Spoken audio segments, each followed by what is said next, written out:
Komið sæl og velkomin í beina útsendingu hér í sjónvarpssal þar sem forystufólk stjórnmálaflokkanna mun takast á og segja frá baráttumálum sínum eftir stutta stund. Alþingiskosningarnar fara fram 25. september sem eftir rúmar 3 vikur. Fjöldi flokka hefur boðað framboð en hingað eru komnir fulltrúar þeirra 10 framboða sem hafa fengið listabókstaf og birta minnstakosti 1 framboðslista.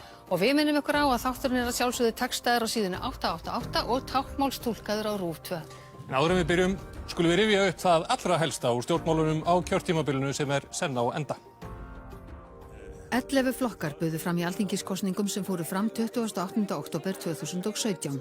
Boðað var til kosninga miðjan september eftir að ríkisstjórn Sjálfstæðisflokks, Viðreisnar og Bjartrar framtíðar klofnaði en hún hafði starfað í 8 mánuði. 8 flokkar náðu kjöri í kosningunum og réttum mánuði eftir þær var mynduð ríkisstjórn Framsóknarflokks, Sjálfstæðisflokks og Vinstri grænna sem leidd var af Katrínu Jakobsdóttur. En 2 þingmenn Vinstri grænna studdu ekki ríkisstjórnina en sátu áfram í þingflokknum. Ég vil það sérstaklega nefna heilbrigðiskerfið, menntakerfið og samgöngumálin. Stóra verkefnið er líka að viðhalda efnahagslegum stöðugleika samhliða þessari uppbyggingu. Hér er þjóð í sóknarhug. Það er verið hér að sækja fram. Það er mikið talað innviða uppbyggingu, að nýta efnahags ástandið til þess að allir Íslendingar njóti góðs af.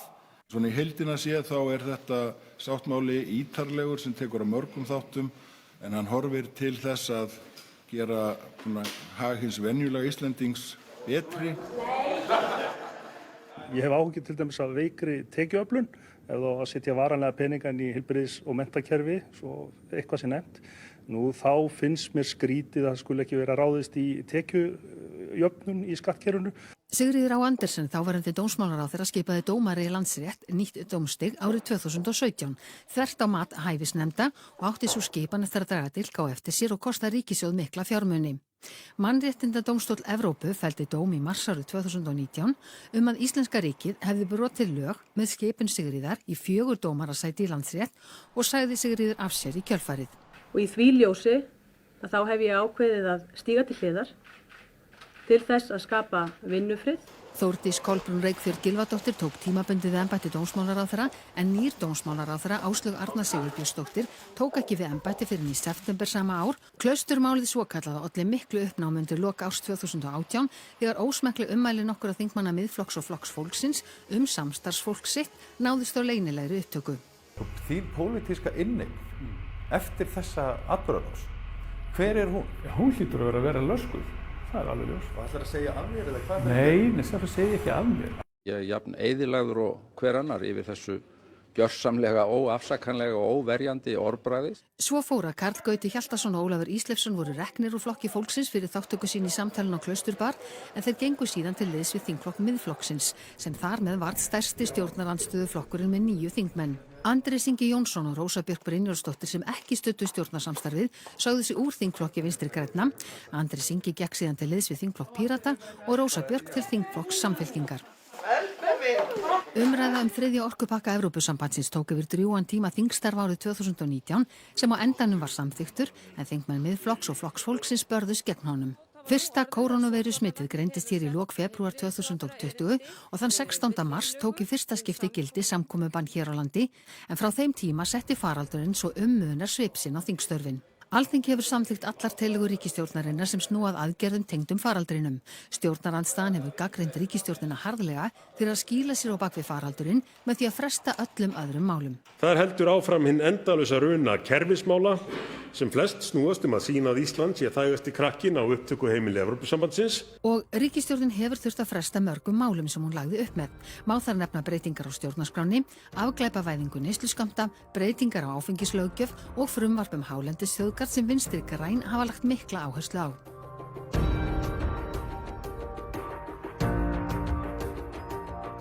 Þarna var stiklað á stóru síðustu 4 ár en í þessum þætti ætlum við að líta til framtíðar og horfa á næsta kjörtímabil.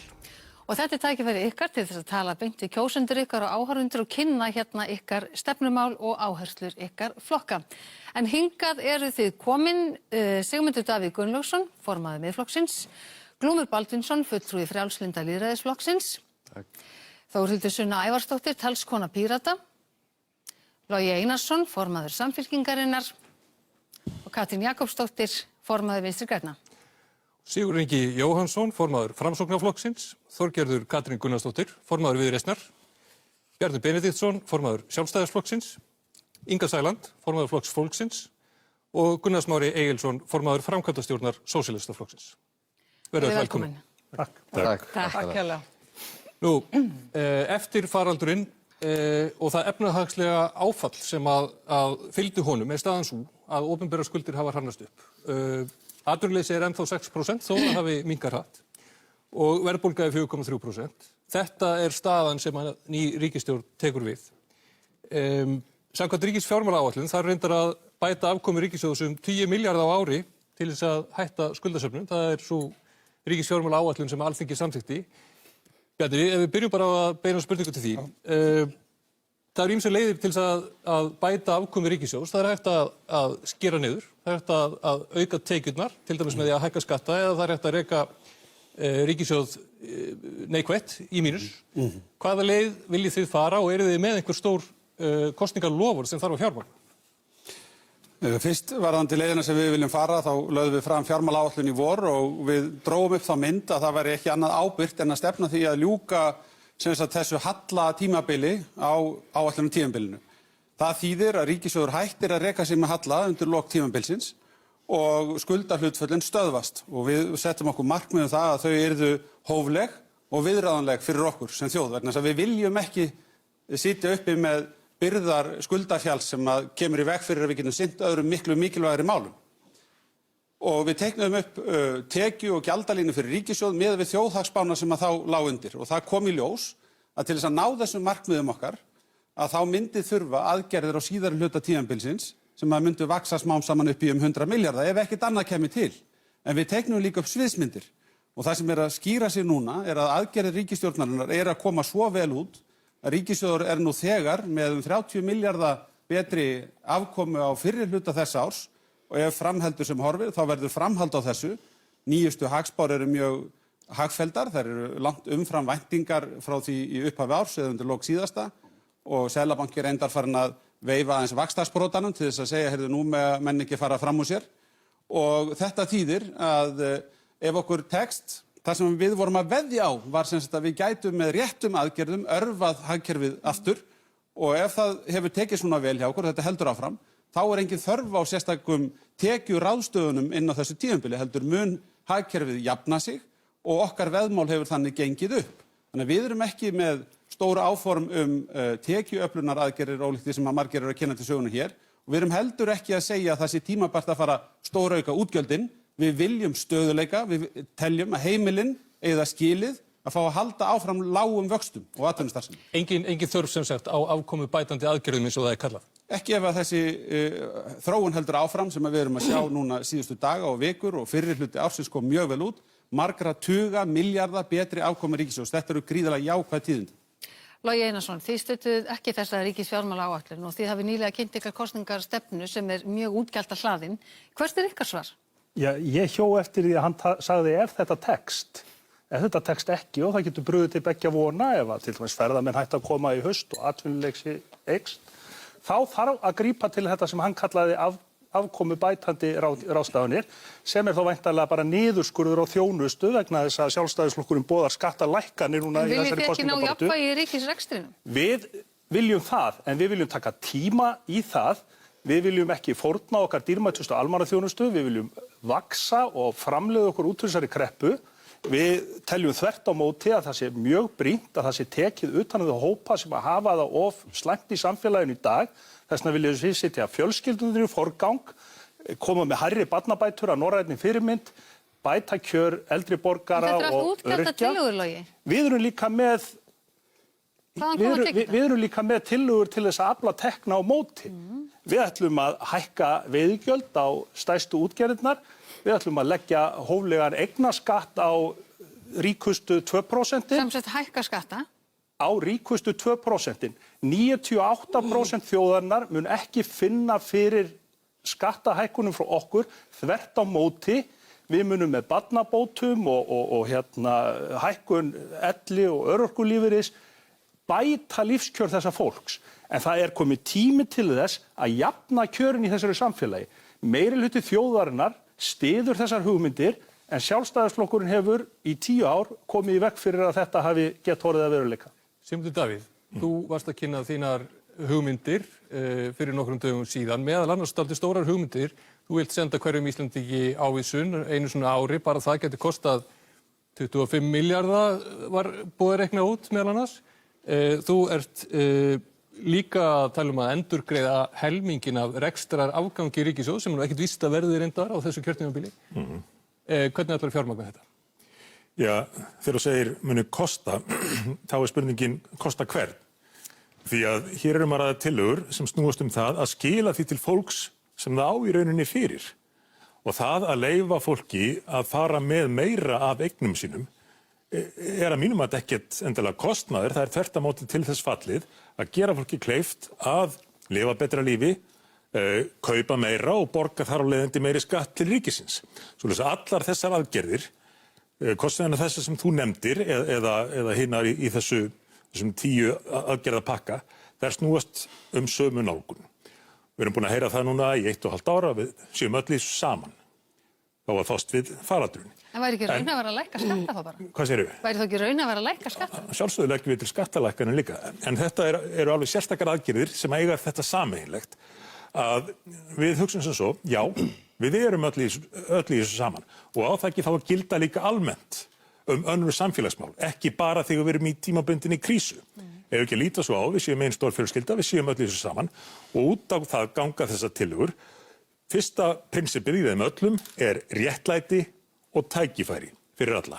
En þær eru útfærðar þannig að réttlætið og tækifærin skapi jákvæða hvata fyrir samfélagið og þar með fyrir tekjur ríkissjóðs.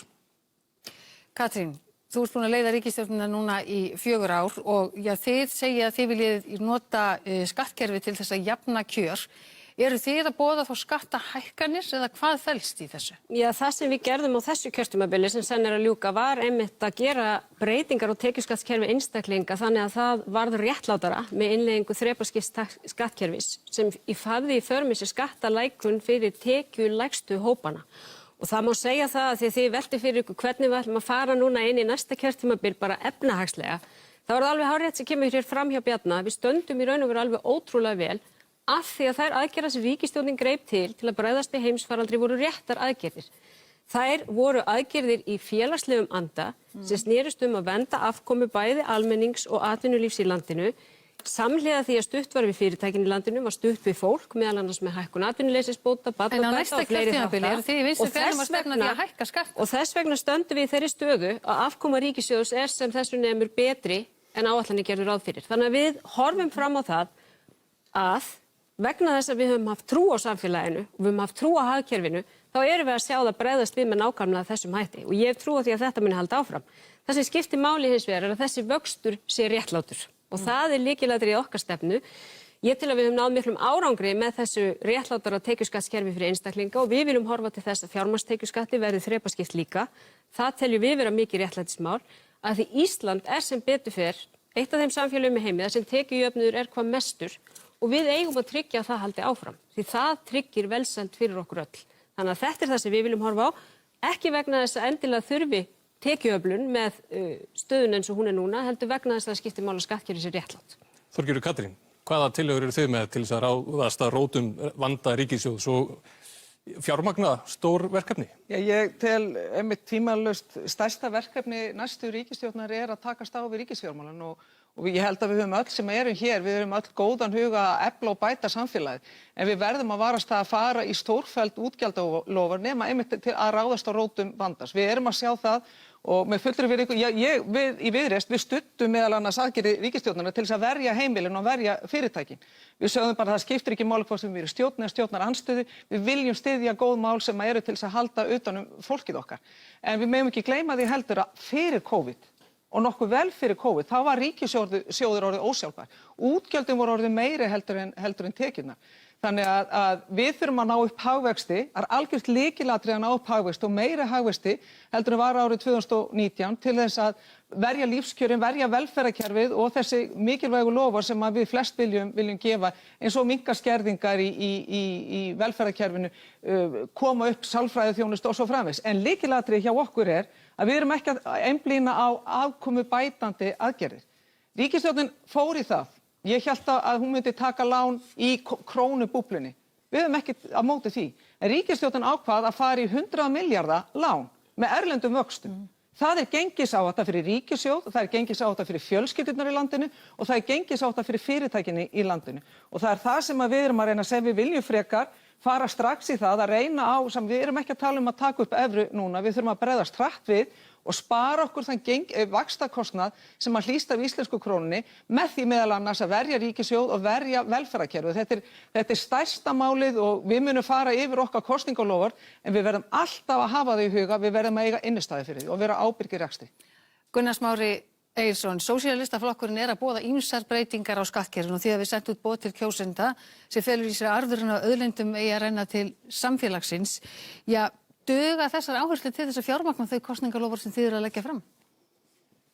Já, það er það sem að tillögurnar sem við erum með í skattamálum er að vinda ofan að breytingum undanfarna 30 ára á skattkerfinu sem að flutti skattbyrðina frá hinnum betursettu, frá fjármagns- og fyrirtækjaeigendum til almennings. Fyrir 30 árum þá var ekki borgaði sá sem var á lágmarkstekjum ekki tekjuskatt. Hann borgar í dag 50.000 krónur á mánuði. Við viljum taka þessa skattbyrði sem var sett á hinna verðsettu og flytja hana aftur. Breyta þessu kerfi sem sagt? Já, bara færa það til fyrra horfs, við getum orðað þannig, það er nú ekki róttakar en það. Varðandi það að mæta skuldastöðu ríkissjóðs, að þá er það engin aðkallandi vandi. Og það er algjör blekking ef ykkur heldur það fram að það sé tækifæri til þess að halda áfram að brjóta niður innviði eða grunnkerfi samfélagsins, að brjóta niður velferðarkerfi vegna þess að við viljum að bæta stöðu ríkissjóðs. Þegar við verðum fyrir svona áfalli og það þarf að auka skuldir ríkissjóðs, ríkissjóður þarf að dæla peningum inn í hagkerfi til þess að stoppa ekki, þá er það skuldir sem á ekki að vera stefna að því að borga á næstu 4 eða 5 árum eins og þessi ríkisstjórn leggur til. Það er engin ríkisstjórn í heiminu sem leggur þetta til. Evrópusambandið var með sambærilegar reglur að ríki mætti ekki skulda tiltekið mikið og mætti ekki vera rekið með halli tiltekið tíma, sem er svona aðferð sem að hinn ríku hafa til þess að gera ríkið veikt, til þess að þurfa að sækja peninga út á markaðinn. Í Evrópu þá voru þessar reglur afnumdar ótímabundið. Hér er þetta bara afnumið í 3-4 ár vegna þess að einhverju flokkar í ríkisstjórninni vilja hafa þessa svipu til þess að geta nota þetta, til þess að réttlæta einkavæðingu, til að réttlæta útvistun, til að réttlæta minnkandi þjónustu, til að réttlæta aukna gjaldtökun í velferðarkerfinu. Sigurður Ingi, þið í Framsóknarflokknum, þið segist ekki boða neina töfralausnir en þið eru með kosningaloforð, ný verkefni sem að náttúrulega kosta peninga eins og annað. Hvernig sjáðu þið fyrir ykkur að fjármagna það? Já, það er nú kannski rétt að byrja á því vegna þess að hér heyra áheyrendur mjög ólíka sýn á hvernig Ísland er statt. Staðreyndin er auðvitað svo að við stóðum mjög vel þegar að þessi alheimsfaraldur gekkir yfir. Það er rétt að það var komin ákveðin samdráttur og við rétt áður meðal annars það fallið á og við framsóknarmenn vorum að leggja áherslu á það að við myndum þá þegar fara í svona fjárfestingar leið til þess að örva samfélagið og ríkisstjórnin ákvað síðan þegar COVID kemur að beita ríkisfjármálunum að fullu. Það þýðir að dæla peningum út í hagkerfið til þess að tryggja það að það gengi. Og við höfum séð að kaupmáttur hefur haldist, við sjáum að neyslan hefur haldist uppi og þrátt fyrir að atvinnuleysið hafi orðið gríðarlega mikið á stuttum tíma, að þá er það að nálgast sömu stöðu og það var fyrir COVID. Þetta er meðal annars vegna aðgerða ríkisstjórnarinnar. Og staðreyndin er líka svo að, eins og Katrín kom hér inn á, að hér eru hvað jöfnust kjör ef við berum saman öll lönd og við vorum engu að síður að jafna kjörin enn frekar með breytingar á tekjuskattskerfinu. Þannig að við höfum sagt, og það er mikilvægt að árétta það enn frekar, við getum vaxið út úr þessu. Og innan þessara 5 ára fjármálaáætlunar þá höfðum við þá trú að það myndi ganga. En það er að ganga eftir strax á þessu ári. Miklu hraðar heldur en allar spár sögðu einfallega fyrir 5 mánuðum. Þannig að okkar stærsta útgjaldatillaga er frístundastyrkur til allra barna óháð efnahag foreldra upp á 60.000 og kostar sirka 3,5 milljarð. Og við Koma teljum því að það þetta. sé algjör svigrúm fyrir það í 1000 milljarða útgjöldum ríkissjóðs á hverjum tíma þegar að vöxturinn að því að virðist núna bara á þessari stundu eins og Bjarni nefndi, 26 milljarða bati hér á fyrstu 2 ársfjórðungunum aðalega á öðrum og við getum þá kannski séð 70, 80, 90 milljarða bata á þessu ári sem við síðan tökum með okkur inn í næstu ár. Þannig að umræðan um næstu ár og fjármálaáætlun og niðurskurð og hækkun skatta, þetta allt saman tóm vitleysa. Við munum geta vaxið út úr þessu, við höfum oft sýnt það áður að íslenskt hagkerfi fer hraðar á fætur eftir kreppu. Inga Sæland, þú ert næst. Þið viljið hækka bætur og afnema skerðingar. Hvernig ætlið þið að fara að því? Hver eru ykkar tillögur í þessum efnum? Við erum með eitt okkar aðal kosningamál eru 350.000 króna lágmarks framfærsla skatta- og skerðingarlaus. Það náttúrulega öllum ljóst og vita allir hér inni sem vita vilja að til dæmis berstrípar almannatryggingabætur eru í dag tæplega 100.000 krónum lægri en lágmarkslaun í landinu. Skilaboðin eru skýr til þessara þjóðfélagshópa, étið núðlur og hafragraut, það ekkert annað í boðinu fyrir ykkur. Blinda auganu hefur verið snúið að þessu fólki. Við erum komið með ýmsar lausnir sem við höfum lagt til þess að fjármagna þetta. Enda það í rauninni auka atriði. Þegar 1 af 10 ríkustu þjóðum heims ætlar að reyna að koma fátækastu fólkinu sínu fyrir vind og reyna að koma því úr biðröðum sem hafa lengst hér í meðförum þessara ríkisstjórnar fyrir utan hjálparstofnanir. Staðreyndin sú að við getum til dæmis strax ráðist í það sem Flokkur fólksins hefur mælt fyrir á kjörtímabilinu og hefur nú ekki hlotið góðan hljómgrunn. Það að afnema undanþágureglu lífeyrissjóða við staðgreiðsluna við innborgun í sjóðina. Þeir sem sagt lífeyrissjóðir greiða ekki af okkur staðgreiðslu þegar tekið af okkur inngreiðsla í lífeyrissjóðina heldur halda því eftir í sinni hít. Í stað þess að greiða nákvæmlega þessa staðgreiðslu þegar að við gerum inn og sleppa því þegar við erum að fá peningana út úr sjóðunum. Þetta gefur okkur það bil 70 milljörðum meira til ráðstöfunar inn í okkar sameiginlega sjóði. Það má nú til dæmis hækka veiðigjöldin og það má nú til dæmis aðeins keyra í þarna aftur með þessa bankaskatta. Fólki í landinu ekki fóður fyrir bankana. Og eins og við erum að horfa upp á núna, hvernig í rauninni fjölskyldurnar og heimilin eru að fara út úr þessari verðbólgu með því að halda ennþá þessum húsnæðisliði inn í verðbólgunni, inn í vísitölunni segi ég. Það að hækka núna 10 eða 100 milljóna skuldir heimilana bara með þessu að haldast langt yfir verðbólgu viðmiðum Seðlabanka. Þannig að Flokkur fólksins segir bara, viljið þið gjöra svo vel að taka fólk út úr þessari fátæktargildru sem þið þykist öll að gera núna fyrir kosningar og standa þá við það þegar verður búið að telja upp úr Kjörkosson. Takk fyrir þetta, Inga Glúmur, þið frjálslyndi lýðræðisflokkurinn, þið eru nýtt framboð. Já. Hvaða stefnu hafið þið í skattamálum til Í þessu máli náttúrulega augljóst að ríkissjóður var fyrir miklum hnjaski með COVID og það alveg skiljanlegt að ríkissjóður sé í lamasessi. En hvernig ætlum við að reisa hann upp? Hverjum hefur dottið í hug? Jú, Inga Sæland minntist á það. Kannski Logi líka. Þetta ekki augljóst? Að fara loksins að taka og heimta hærra leigugjald af stórútgerðinni. Bara Benedikt Jóhannesson, minn gamli lærimeistari og starffræðikennari í Versló, reiknaði þetta út. Þeir sem að koma hingað að veiða í fiskveiðiám árlega, margir þeirra eru auðkýfingar, borga 5,2 milljarðar, 5,2 milljarða ári. Stórútgerðin borga 4,8 milljarða. Hvernig ekki komin tími til að fara að taka á þessu máli og láta stórútgerðina borga sína rentu. Nú, svo nefnir hann Sigurður Ingi, jú, auðvitað hefur verið kippar á síðustu á öðrum ársfjórðungi. En af hverju hann? Af því að túristar fóru að hraðast inn í landið, af því að það var allt opnað.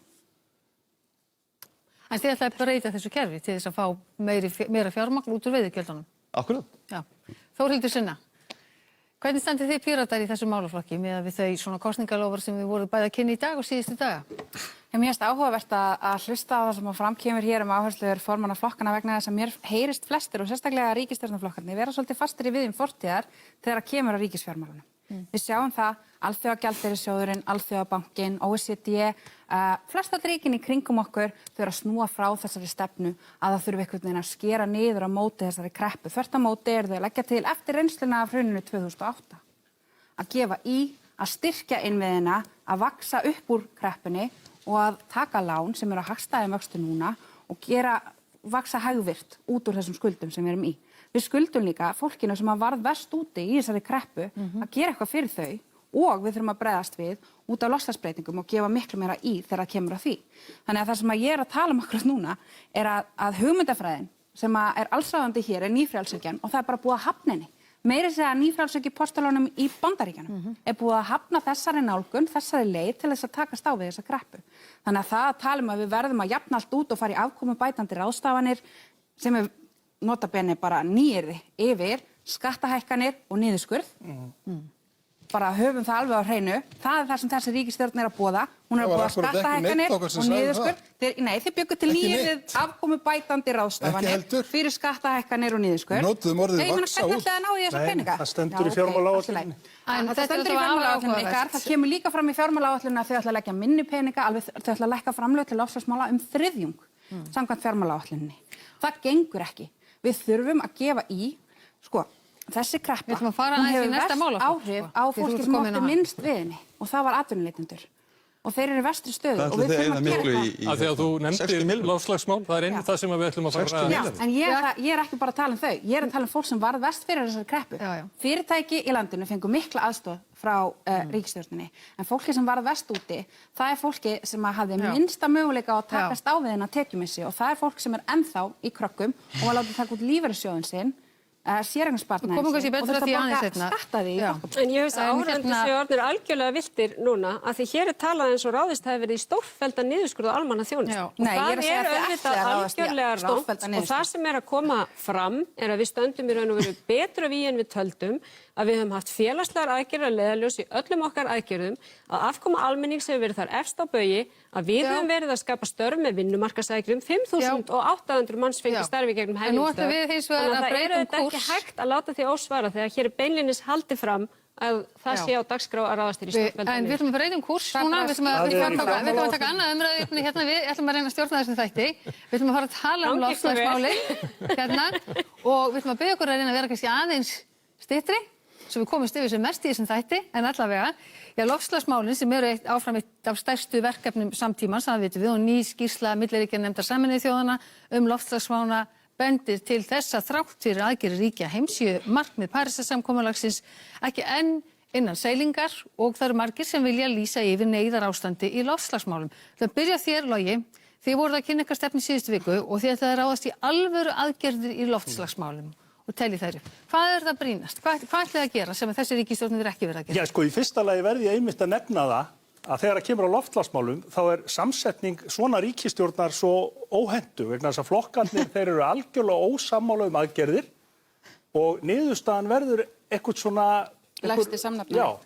Myndir þú ekki alltaf segja að ríkisstjórn sem ekki inniheldur samfylkinguna væri óhentug samsetning á Nei, ég held að áskorandi sem við stöndum frammi fyrir núna, hvort sem er á sviði loftslagsmála, tæknibreytinga eða bara kjara almennings, þarfnist samstíga ríkisstjórnar sem hefur kjark til að taka á málunum og það er ekki ríkisstjórn sem að þarf alltaf að gera. En svo í stuttumáli, hvað eru alvöru aðgerðir í loftslagsmálum? Við viljum stefna að minnstakosti að 60% losun fyrir 2050. Við viljum lögbinda loftslagsmarkmiði. Við viljum fara í hröð orkuskipti. Við teljum brýnt að ráðast í markvissa uppbyggingu almenningssamganga, hraða borgarlínu, línu til Keflavíkur, almenningssamgangur landið. Svona mætti lengi telja og við viljum ráðast í grænan fjárfestingasjóð sem er nógu öflugur og stöndugur til þess að geta búið til þau vaxta tækifæri og mennta og starfstækifæri fyrir unga fólkið þannig að það muni að minnstakosti búa við sömu kjör og við sem að lifum núna.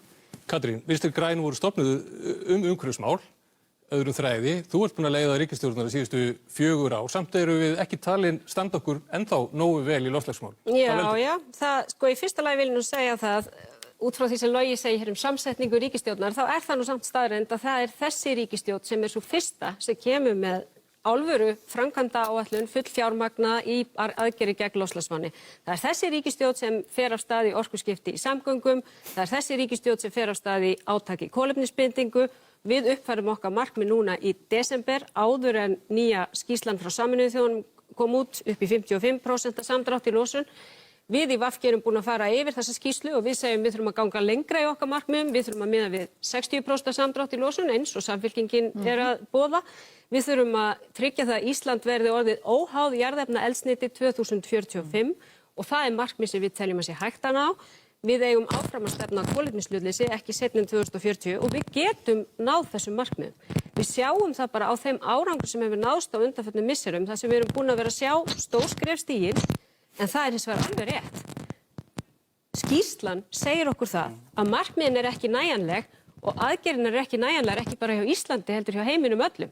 Við höfum hins vegar verið að... Hvaða árangur? Hvað segirðu? Hvaða árangur hafið þið séð?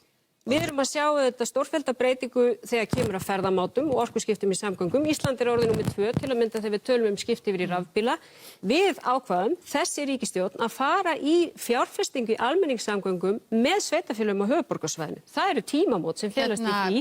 Það snýst einmitt téða borgarlínu. Þannig að ég held að við verðum bara að horfast í augu við það að það er búið að leggja grunninn að aðgerðum og ég held að við getum náð metnaðarfyllri markmiðum með því að byggja þeirri aðgerðaáætlun sem er í gildi. Og það er með orkuskiptum í samgöngum, sjávarútvegi, landbúnaði, byggingariðnaði og þungaflutningum. Bjarni, þetta hefur nú kannski helst verið núningurinn í ríkisstjórninni milli ykkar tveggja, en þú sagðir á fundi ykkar síðustu helgi að Ísland ætti að vera leiðandi í umhverfismálum. Hvað átt þú við? Tækifærin sem eru til staða, allur heimurinn er að æpa á lausnir, leiðir til þess að brjótast út úr þessari eins konar herkví sem við erum stödd í. Og við höfum svo margt fram að færa, við höfum svo marga snillinga hérna á Íslandi sem að hafa verið að flytja út þekkingu, leiðir til þess til dæmis að nýta jarðvarmann og við erum góð í því að nýta vatnsaflið. Við eigum ennþá eftir að nýta mikið óvirkjað afl á Íslandi ef við viljum og vindorkan er þar alveg... Virkja meira? Já, við erum tilbúin til þess að virkja meira og við hefum marga ónýtta virkjanakosti í nýtingaflokki. Vindorkan er valkostur sem við þurfum að fara að skoða af mikilli alvöru vegna þess að hlutirnir eru að breyta svo hratt þar og ef við gerum rétta hluti hér, þá getum við orðið leiðandi í að skapa lausnir og búið til heilan þekkingariðnað hérna á Íslandi sem getur orðið sjálfstæð útflutningsvara fyrir utan allt það sem við getum gert við virkjað afl, við rafmagnið. Það er á forsíðu Fréttablaðsins í dag, eitt dæmið, þar sem ein verksmiðja sem að myndi nýta sjálfbæra orku gæti verið að framleiða afurðir sem myndi draga úr losun í heiminum sem að nemur allri losun okkar Íslendinga. Þannig að þetta er bara lítið dæmi öll tækifærin sem þarna eru, en þá þarf auðvitað að vilja virkja.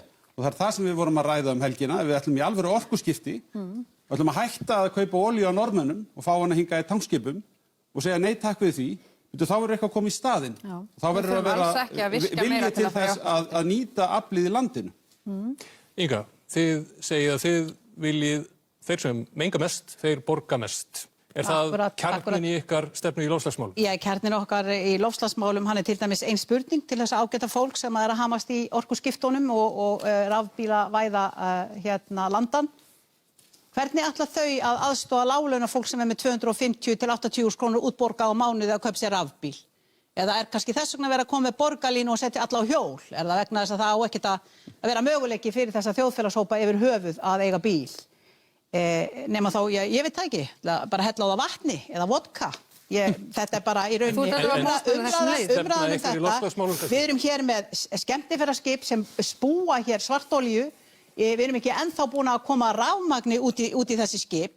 Við erum hér að brenna tugum þúsunda tonnum af kolum á hverju einasta ári. Hér er verið að tala, við erum sko, þeir sem er að menga mest, þeir eiga að borga mest og Flokkur fólksins mun aldrei mæla með því að leggja græna skatta á fólk þannig að það bitni á þeim sem eru fátækastir í landinu. Það er algjörlega á hreinu. Þannig að þeir sem er að spúa hér ekki sammála Ingu og brenna hér eins og ég veit ekki hvað og það er náttúrulega númer 1, 2 og 3 ef við ætlum að ganga undan með góðu fordæmi að við séum ekki að sé ekki litið á okkur á hinum alþjóða markaði eins og við séum að brenna hér brjálæðislega mikið á kolum og við séum hér með blússandi kjarnorku.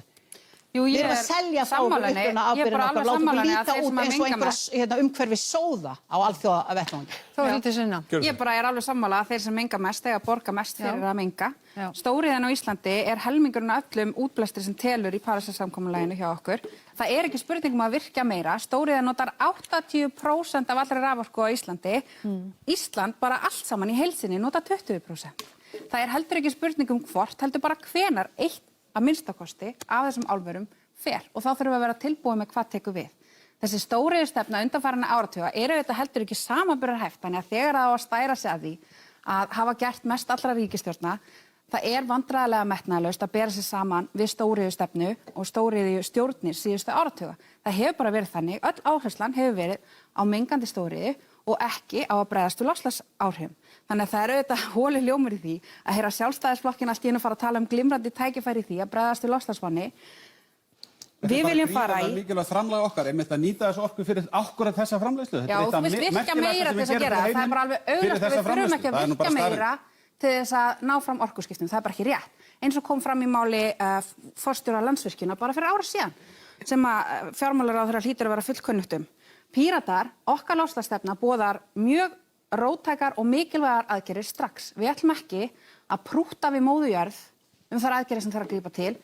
Og við ætlum ekki að prútta við Evrópusambandið að fá að vera með lægri samdrátt í losun eins og þessi ríkisstjórn hefur gert og munum væntanlega gera aftur í sínu 55% markmiði sem þau fengust þó ekki til þess að lögfesta, bara í vor þegar við lögðum það til að lögfesta 55% losunarmarkmið, bara sjálfstætt markmið fyrir Ísland.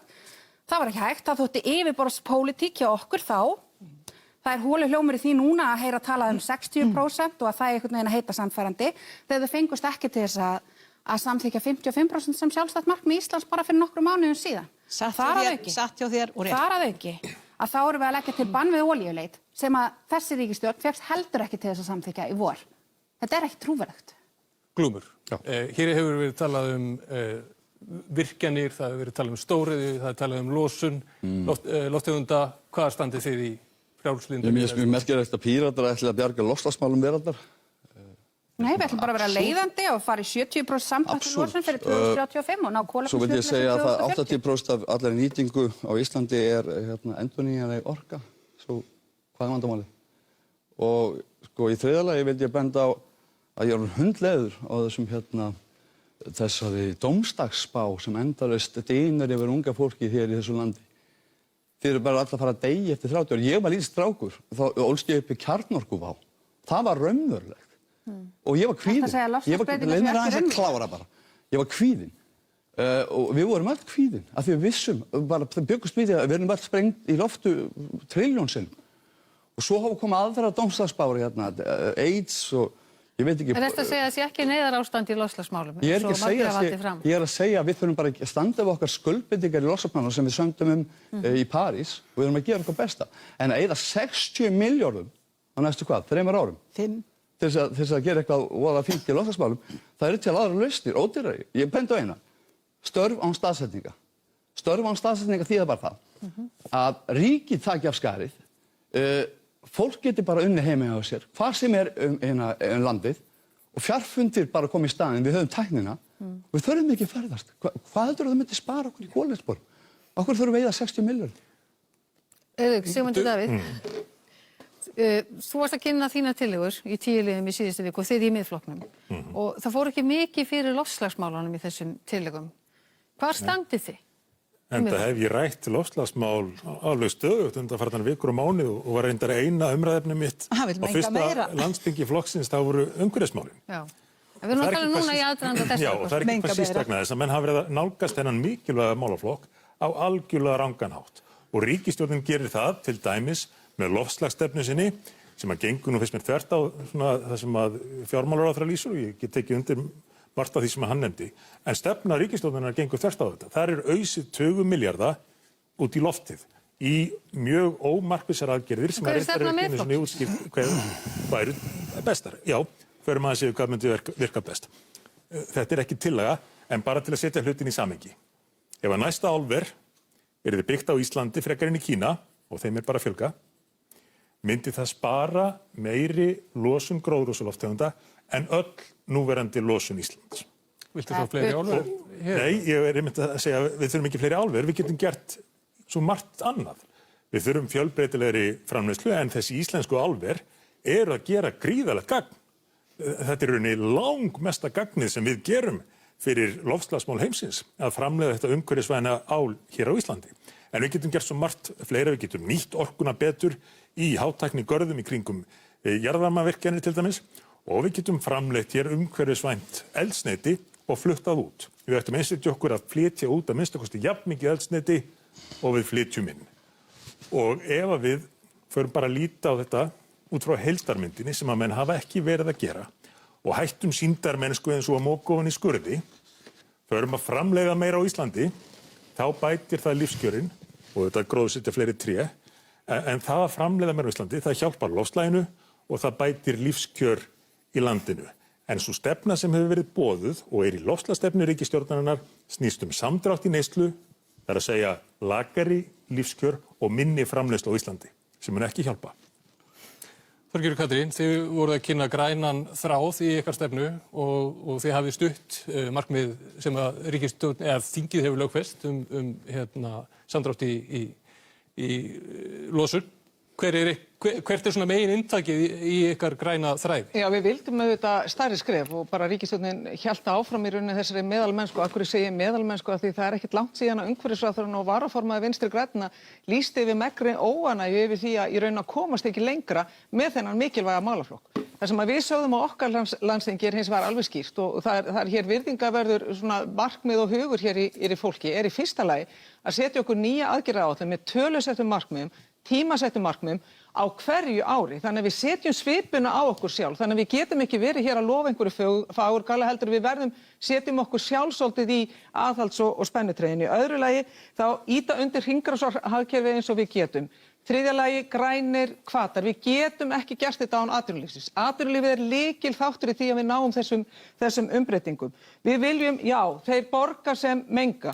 Og síðan viljum við náttúrulega að umhverfismálin, að við tökum þeim svolítið sömu tökum og við í Viðreisn höfum tekið jafnréttismálin. Þannig við fléttum þau inn í alla málaflokka, hvað sem það hvort sem það er í landbúnaðarkerfinu, heilbrigðiskerfinu, menntakerfinu, út allt í samgöngum og síðast en ekki síst að þá verðum við, og ég er ósammála Sigmundi Davíð, við eigum að fara í endurheimt votlendi sem ekki í notkun og annarra raskaðra vistkerfa, við verðum að gera það.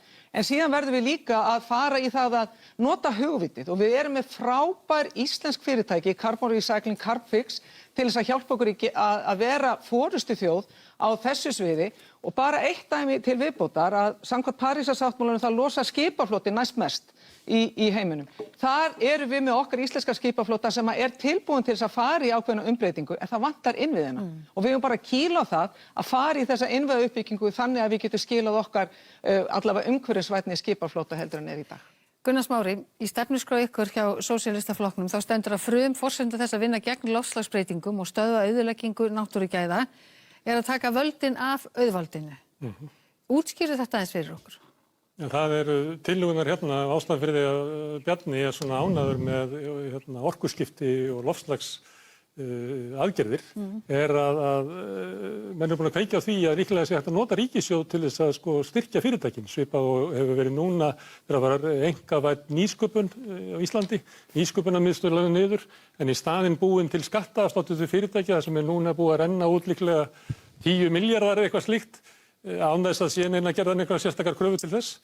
Að maður heyrir alveg á flokksþingi Sjálfstæðisflokksins þá klingdi í peningaskassanum að menn sáu það að með því að opna einkavæða orkuskiptin, einkavæða loftslagsaðgerðirnar að það getur fyrirtæki út allan bæ sótt styrkir til þess að þróa alls konar svona hluti. Við trúum því og vitum það að loftslagsváin er afleiðing af rekstri fyrirtækjanna, afleiðing af valdi fyrirtækjanna yfir samfélaginu að þau hafa komist upp með að menga og skemma náttúruna og við trúum því að það sé ekki hægt að leysa vandann með það fólk við stýri eins og lagt er til.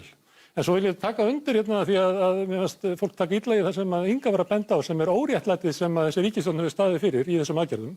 Það sem hefur verið að styrkja fólk, ágætlega velsett fólk til þess að kaupa sér tvinnjeppa eða rafmagnsjeppa sem að kostar 10 og 15 milljónir með einhverjum 1,5 milljón plús sem þau fá í styrk til þess að kaupa sér þessa bíla.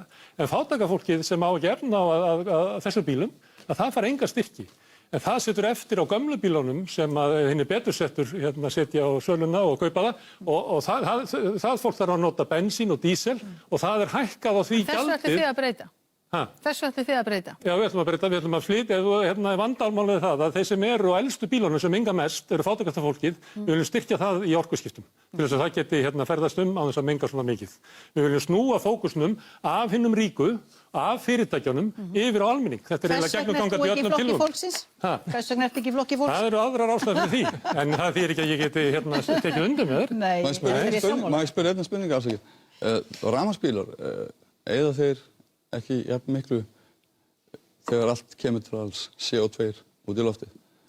Bæði förgun á þeim og uppbyggingin á þeim. Við ætlum reyndar að gefa ykkur tækifæri til að spyrja hvert annað á eftir, en við áttum eftir að fá frá þér, Sigurður Ingi, stefnu í loftslagsmálum.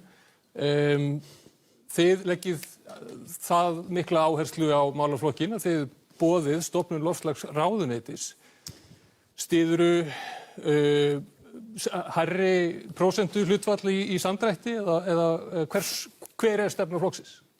Já, hún er bara mjög skýr. Við ætlum að vinna okkur út úr þessu með því að fjárfesta fyrst og fremst, treysta á hugvitið, minna á boð og bönn, meira á hvata og fjárfestingu og það eru gríðarlegt tækifæri fólkin í því hérna á Íslandi. Annars vegar vegna þess að við stöndum jú vel, eins og hér hefur verið nefnt að yfir 80% af allri orku er endurnýjanleg orka sem við erum að nota, þannig að í sögulega séð stöndum við mjög vel. Það eru margir sem tala að önnur ríki standi sér vel og háleit markmið. Ríkisstjórnin í Danmörku setti sér markmið 70%. Þeir voru spurð hvernig ætla að fara að því. Við höfum ekki hugmynd það, en við treystum því að fyrirtækin og atvinnulífið finna út úr því. Og það eru margir sem tala að Norðmenn séu fremstir í heimi. Þeir eru eitt stærsta olíuríki í heimi. Þannig að þeir mennir að tala hérna tvískinnung. Við aftur á móti erum með þessa góðu stöðu hér og við eigum að halda áfram. Við viljum hraða orkuskiptunum eins hratt og hægt er. Við verðum hins vegar ekki sú þjóð sem finnur upp hvaða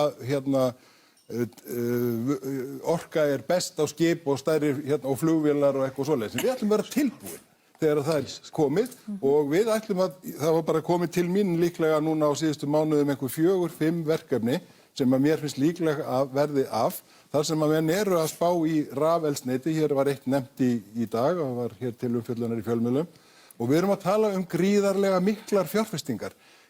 Það var nefnt hér einhver 60 miljardar sem verið að verja í þennan málaflokk. Við erum að tala hundruði miljardar fjárfestingar sem eru ekki bara grænar fjárfestingar, og það geta komið grænir sjóðir að því, en heldur erum við líka að tala atvinnu, við erum að tala útflutningstekjur og við erum að tala framtíðarstörf fyrir Ísland og að við getum lagt heiminum lið.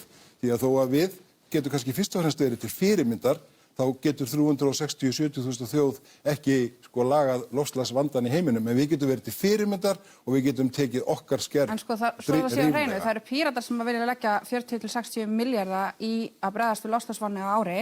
Þessi ríkisstjórn er að setja 12 milljarða í viðbrögð við loftslagsaðgerðum og ætlar að minnka það niður í 8 milljarða í lok næsta kjörtímabils. Ég er að segja þessa ríkisstjórn áfram. Má ég klára sem ég ætlaði að segja? Við erum sem sagt að leggja það til viðbótar, að auðvitað eigum að beita hringrásarhagkerfinu. Það eru stórar hugmyndir það, þar sem ríkið þarf að koma að. Til dæmis getum við tekið upp og sett upp svona stóran garð á Suðurnesjum með sorporkubrennslustöð. Við þurfum hins vegar að fá atvinnulífið, almenning, frjáls félagasamtök og háskólana með okkur, því að annars komumst við ekkert áleiðis. En að eyða pening úr ríkissjóði, nei, við ætlum að fjárfesta miklu stærri upphæðum inn í framtíðina. En við ætlum að komast áleiðis í þættinum. Akkurat. Og til að reyna í næsta mál, þá eru alltaf 2 ráðherrar hérna að tala á allt öðrum nótum en þeir hafa verið að framkvæma undanfarin ár, sem verður vantarlega tilfellið með næsta mál sem þið kynnið líka. Ég veit ekki í hvað Sigmundur að vinna það, en ég finnst kúnstugt að heyra hér talað framlög til loftslagsmála og ekki tekið tillit til dæmis almenningssamgangna. Það er risa fjárfestingar sem eru auðvitað framlög til loftslagsmála og ég ætla líka að segja það, ég held að það skipti mjög miklu sem hér hefur komið fram hjá Gunnari Smára og Loga að við tryggjum réttlát umskipti í loftslagsmálum. Það gerum við með því að styðja betur við hina verðsettu í samfélaginu. Það gerum við með öflugra barnabótakerfi, húsnæðiskerfi, það gerum við með réttlátara skattkerfi. Við gerum það ekki með því að lækka álögur á olíu og bensín. Það stenst enga skoðun. Má ég segja eitt umhverfismál? Nú ætlum við að skipta takt, nefnilega. Við ætlum að gefa hverju og einu ykkar tækifæri til að spyrja hvert annað, einnar spurningar. Þið fenguð að undirbúa spurningu, við létum ykkur vita af þessu fyrirfram. Spurningi þarf að vera hnitmiðuð og svarið þarf að vera það líka. Við ætlum að leyfa helmingnum að spyrja núna og hinnum helmingnum aðeins síðar í þættunum. Sigmundur Davíð, þú ríður á vaðið. Takk. Ég ætla að spyrja Þorgerði Katrínu Evrópusambandið. Nú náttúrulega höfum við séð alveg ótrúlegan vandræðagang á Evrópusambandinu, sérstaklega undanfarin 10-15 ár og það er erfitt fyrir mig og marga að skilja hvað svona einhverjum dettur það í huga ennþá og það getur verið æskilegt fyrir Íslendinga að ganga þar inn. En spurningin er þessi. Er Viðreisn þeirrar skoðunar að Ísland eigi að ganga í Evrópusambandið eins og það er og fylgja þeim reglum sem þar eru og fyrir vikið er Viðreisn þeirrar skoðunar að embættismenn í útlöndum séu betur til þess fallnir að taka ákvörðun mjög stór samfélagsmál hér á landi heldur en íslenskir kjósendur. Ég er fegin að fá þessa spurningu frá þér og kannski Morgunblaðinu líka í leiðinni. Það sem að ég vil segja í þessu er að það sem að Viðreisn er að bjóða upp á. Við erum að bjóða upp á lýðræðisveislu, ekki fyrir einhverja innvígða eða innmúraða flokksfólk eða flokksmenn, heldur fyrir þjóðina alla. Og hvað gerum við svona? Hvað gera þjóðir þegar það er að leysa erfið mál? Já, Viðreisn vill ganga í Evrópusambandið en ekki fyrir hvað sem er. Ef við fáum samning sem er andstæður íslenskum hagsmunum, sem ég efast að við fáum, að þá að sjálfsögðu mun Viðreisn ekki kjósa með slíkum samningi. En hvað eru við að bjóða upp? En það er vitað hvað felst í aðild á Evrópusambandið. Já, það er alltaf það skemmtilega. Við byrjum ekki á því, Sigmundur, að semja við sjálf okkur. Og við erum að hafa svolítið trú á okkur sem þjóð í að semja við aðrar þjóðir. Við erum að bjóða upp á það að íslenska þjóðin, ekki bara stjórnmálaflokkar eins og þú ert í forystu fyrir, að íslenska þjóðin fái tækifæri til að segja já við því eigum að halda áfram með málið. Síðan er farið að semja við Evrópusambandið í gegnsæju ferli með okkar samningsfólki þó að utanríkisráðherra og aðstofafólk kannski treysti sér ekki í það og ekki þú heyrist mig líka, að þá förum við að semja. Síðan kemur samningur fyrir samfélagið og þá fær íslenska þjóðin að kjósa aftur þennan samning. Þetta kalli ég alvöru lýðræðisveislu og það er það sem við erum að bjóða upp á. Ég rætti þetta við forystumenn Evrópusambandsins sem reyndu að útskýra fyrir Íslendingum að það væri ekki neitt að semja. Það var ákveðnar reglur. Ég er líka búin að ræða við og það er nákvæmlega þannig að því að Evrópusambandið er svolítið breytilegt. Og það er þannig að það talar við þjóðir og það semur. Samningar við þjóðir hafa verið mismunandi og ég hef trú á okkar samningafólki og okkar pólitísku fulltrúum sem að þora. Og það fer af tímanum ykkar ef það er svona tælismur lengi. Glúmur, þú ert næstur. Glúmur, já. Já, mér langar að spyrja Katrínu forsætisráðherra spurninga. Fyrir síðustu kosningar talaði þú mikið innviði. Það bara var annað hvert orð, innviðir. Hvernig finnst þér hafa tekist til með innviði? Ég er að tala heilbrigðiskerfið, menntakerfið, vegakerfið, félagskerfið eftir þín 4 ár í stjórn.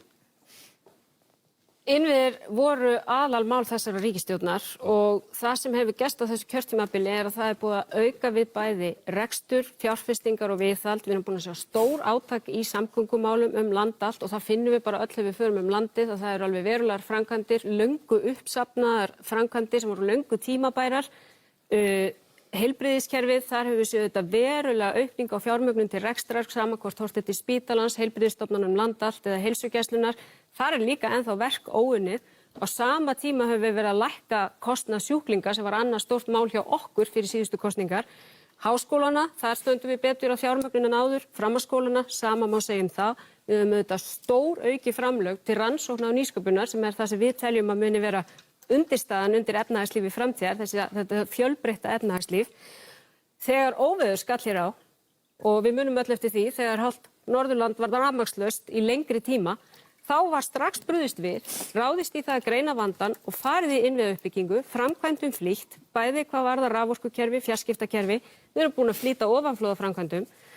Þannig að já, ég tel að við höfum stigið stór skref í uppbyggingu innviða á þessu kjörtímabili og það er alveg sama hvert litið er. Og spítalinn í góðu lagi bara. Og við erum að byggja spítala. Við höfum aukið framlög til spítalans verulega til rekstrar, bæði til tækjakaupa, til launa og annarra þáttar sem skipta máli til að veita heilbrigðisþjónustu. Þórhildur Sunna, þú ert næst. Já, takk. Hvernig þú að spyrja? Ég ætla að spyrja Katrínu Jakobsdóttur. Nú varst þú í ríkisstjórn árið 2008 til 2013. 9, en ok. Fyrirgeðu, 2009 til 2013 sem hafði frumkvæðið að því að efna til þjóðfundar og gefa þjóðinni tækifæri á að semja sér sína eigin stjórnarskrá. Enda þjóðin stjórnarskrárgjafinn. Og úrvarð að það var þjóðaratkvæðagreiðsla þar sem 2/3 hlutur kjósenda samþykktu að þessi nýja stjórnarskrá sem þjóðin samdi yrði grundvöllur að nýrri stjórnarskrá fyrir Íslendinga. Nú eru liðin okkur ár en þú ert aftur í ríkisstjórn og þú ert forsætisráðherra og ég vil spyrja þig, hvernig er það lýðræðislegt að vinna gegn nýju stjórnarskránni? Ég náttúrulega bara ekki sammála þeirri forsendu sem þú gefir að því að ég tel að drög stjórnlagaráðs sem spurt var í þessari atkvæðagreiðslu, þau hafa verið mikilvæg undirstaða undir þá vinnu sem var ráðist í á þessu kjörtímabili. Ég hins vegar hef aldrei litið svo á að þjóðin og þau sem greiddu atkvæði, því það, ég var nú þar á meðal, ásamt mörgum öðrum landsmönnum, hafi samþykkt að taka þau drög upp orðrétt. Það er ekki þannig og það er eðlilegt að við gefum okkur tíma þegar við erum að skoða tillögur, 10 ára gamla tillögur, hvort við séum sammála því til að mynda að forsetinn eigi að koma meira að skipun embættismanna í gegnum skipun á formanni hæfisnefndar, hvort við teljum það eðlilegt að ríkisstjórn sé fjölskipa stjórnvald stundum en ekki alltaf, að við skilgreinum allar auðlindir eða reynum að telja þær upp með tæmandi hætti auðlindaákvæði. Hins vegar leyfi ég mér líka benda á að til að mynda það umhverfisverndarákvæði sem var til umræðu á Alþingi núna í vetur, það byggði verulega leit á tillögum stjórnlagaráðs.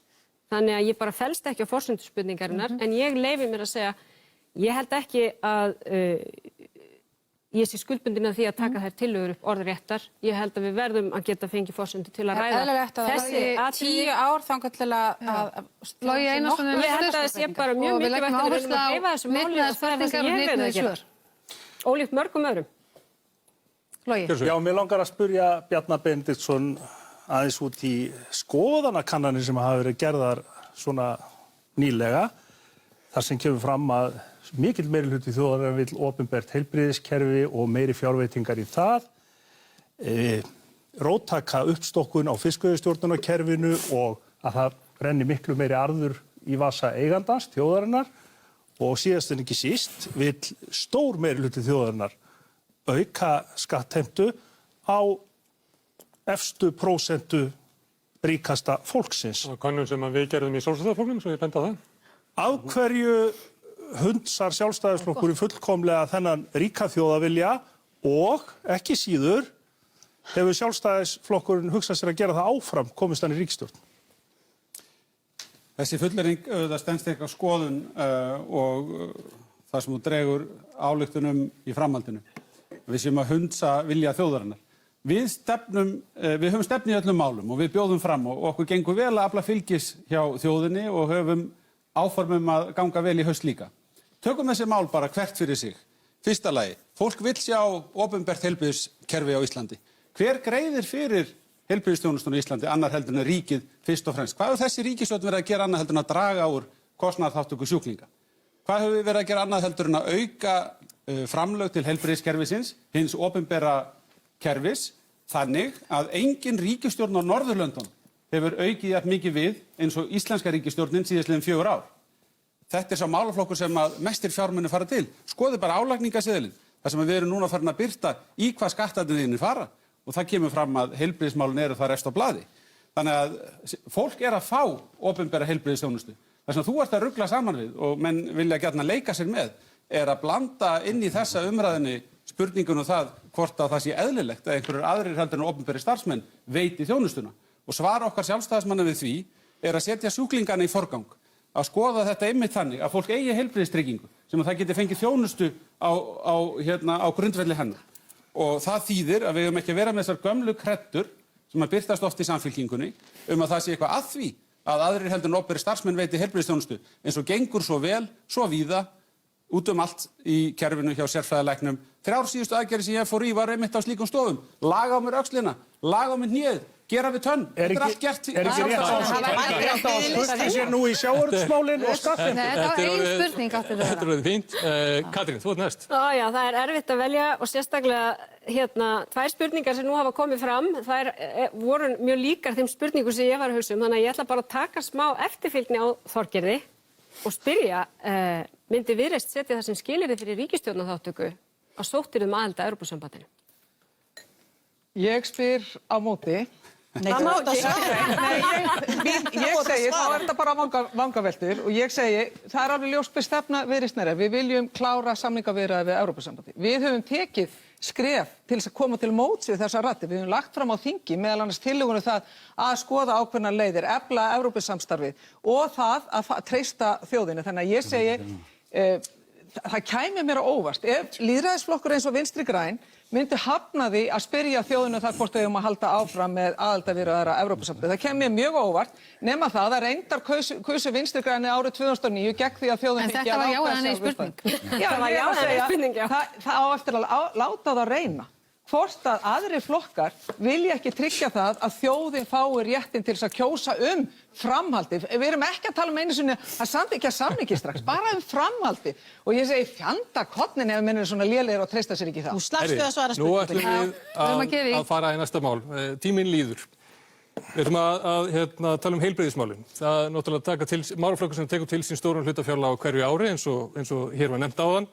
Það hefur reynt náttúrulega gríðarlega á heilbrigðiskerfið í faraldrinum en auk þess hefur umræðan heilbrigðismál verið hávær á gjört tímabilinu að öðru leyti staða Landspítalans þjónusta á landsbyggðinni, einhverrekstur eða opinber gjaldtaka eða ekki og umræðan er oft mjög neikvæð og þrátt fyrir að kerfið sé mögulega bara býsna gott.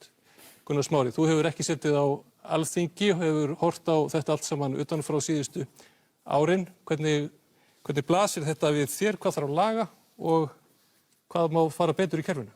Já, umræðan heilbrigðiskerfið séð að utan er mjög neikvæð og það er bara reynsla fólks á biðlistunum og reynsla fólks sem að þarf bara að, ég segi bara fyrir mig, eins og fara með aldraða móður mína, eina leiðin er að fara á bráðadeildina í Landspítalanum eða Borgarspítalanum og bíða þar kannski 3-4 tíma eftir læknisþjónustu.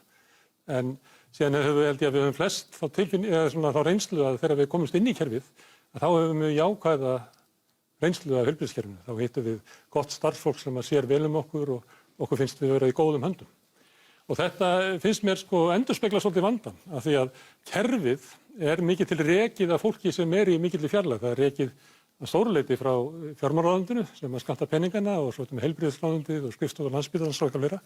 Það sem kerfið er rekið út frá hugmyndum nýfrjálshyggjuáranna að samþjöppun sé til góðs, að skilvirkni sé góð, nýting rúma sé góð. Þetta eru bara hugtökur meira úr business, þar sem að menn eru reynilega yfirgefa eftir COVID. Að keyra áfram, svona svipað og Bjarni var að lýsa því hvernig hann ætlar að keyra ríkisfjármálin. Hann ætlar að vonast eftir hennu allra besta og keyra áfram, þannig að kannski þurfum við ekki að skera niður þjónustu, en ef við verðum fyrir einhverju pínulitlu áfalli, að þá verður hann líklega að fara að skera niður almannaþjónustu, skera niður velferðarkerfin. Þetta er vandamálin í heilbrigðiskerfinu. Okkar hugmyndir eru þær að flytja uppbyggingu heilbrigðiskerfið nær þeim sem að raunverulega vinna með sjúklinga. Það stórkostlegasta sem að gerðist í COVID var uppbygging göngudeildar COVID sem að spratt bara inn af starfsfólkinu á Landspítalanum sem að bjóð til raunverulega nýja tegund þjónustu á augabragði og gerði það stórkostlega. Ég held reyndar að nýsköpunarverðlaunin hafi verið veitt manninum sem sótti ríkisstyrk til ríkisins til þess að reka flugfélag Icelandair áfram. En höldum okkur við heilbrigðiskerfið? Já, okkar markmið er gjaldfrjálst heilbrigðiskerfi. Það er grunnur af öllum velferðiskerfum. Það er grunnur af því að allir hafi aðgang að gjaldfrjálsri heilbrigðisþjónustu. Kannanir hafa sýnt það að henni tekjuminni þeir neita sér heilbrigðisþjónustu í dag. 50% verkakvenna hjá Eflingu hafa neitað sér læknisþjónustu. Þetta er óviðunandi og þessu verðum við að laga. Gjaldfrjáls heilbrigðisþjónusta og að uppbygging kerfisins sé byggð út frá þeim sem að starfa með sjúklingum en ekki þeim sem eru með einhverjar hugmyndir hvernig að reka businessfyrirtæki eins og til dæmis Bjarni Benediktsson sem hefur sagt það í viðtölum að það þurfi bara fleiri liftara inn á bráðadeildina. Við þurfum eiginlega að koma þessum svona mönnum frá heilbrigðiskerfinu. Já, en Inga Sæland, þú ert næst, bara kannski að við getum farið að stytta aðeins mál okkur. Nei, það ger ég alls ekki. Ég er rétt komin að ég bara bíða allt og lengi. En já, að mörgu leyti þá get ég tekið undir gjaldfrjálsa heilbrigðisþjónustu. En mig langar að benda á í rauninni raunverulega stöðu sem við erum búin að vera að glíma við núna á þessu kjörtímabili í fanginu og þessari ríkisstjórn. Við erum með svokallaðan útskriftarvanda á Landspítala Háskólasjúkrahúsi þar sem á annað 100 eldri borgarar eru látnir liggja þar á göngum og út allt og jafnvel innabráðadeildum, jafnvel í lang dýrasta úrræði legurýma sem til á landinu. Það með hreinum ólíkindum að hér skulum við ítrekka vera að spara aurinn og fleygja krónuna að skuli ekki vera búið að taka á þessum vanda er í rauninni algjörlega... Hvernig myndir þú vilja taka á þessum vanda? Ótækt. Nú, það er ekki nóg að byggja hjúkrunarheimili, það er ekki nóg að groppast að því að hafa rúm út allt, það verður að fylgja því fjármagn og starfsfólk. Ef að vantar starfsfólk, þá verður að greiða því þannig laun að það vilji sækja þessa vinnu. Við sem ekki að horfa hér á eftir hjúkrunarfræðingum í einhverja flugfreyjubúninga og taka vinnu annars staðar vegna þess að við erum að skera svoleiðis við nögl launin þeirra og álagið er svo gríðalegt á þessa starfstétt að þau kjósa að vinna annars staðar. Nú, mér langar að benda líka á það í sambandi við heilbrigðiskerfið. Það eru ákveðnir þættir sem hafa ekki einu sinni verið viðurkenndir inn í heilbrigðiskerfið. Og við skulum líta á eins og til dæmis 600 manna biðlista fyrir utan SÁÁ að bráðveiku fólki það deyja 12 til 16 einstaklingar á biðlistum fyrir utan Vog sem að biðja að fá að komast í þá hjálp sem þar er að finna. Og til dæmis eins og með geðheilbrigðismálin og sálfræðiþjónustuna, hér var ákveðið af þinginu þverpólitískt að koma sálfræðiþjónustunni inn í skólana og virkilega styrkja þá erfiðu stöðu sem að nemendur þar búa við. En hverjar eru svo efndirnar? Það var allt í lagi að þetta góða fólk sem situr hér í ríkisstjórn svari því, hvar er fjármagnið sem átt að fylgja því sem löggjafinn samþykkti einróma? Ég held að við sem komum með stefnu Flokks fólksins. Nei, ég er Þorgerður Katrín, þið í Viðreisn, þið viljið styrkja heilsugæsluna og þið viljið styrkja heilbrigðisþjónustuna á öllum stigum. Hvernig? Já, við leggjum ríka áherslu á það að við höfum hér sterkt opinbert heilbrigðiskerfi samhliða einkarekstri. Við erum mjög ósátt við þá þróun sem við höfum verið að horfa upp á núna undir þessari ríkisstjórn og erum í rauninni alveg hissa að bæði Sjálfstæðisflokkurinn og Framsóknarflokkurinn skuli sitja bara þegjandi hjá.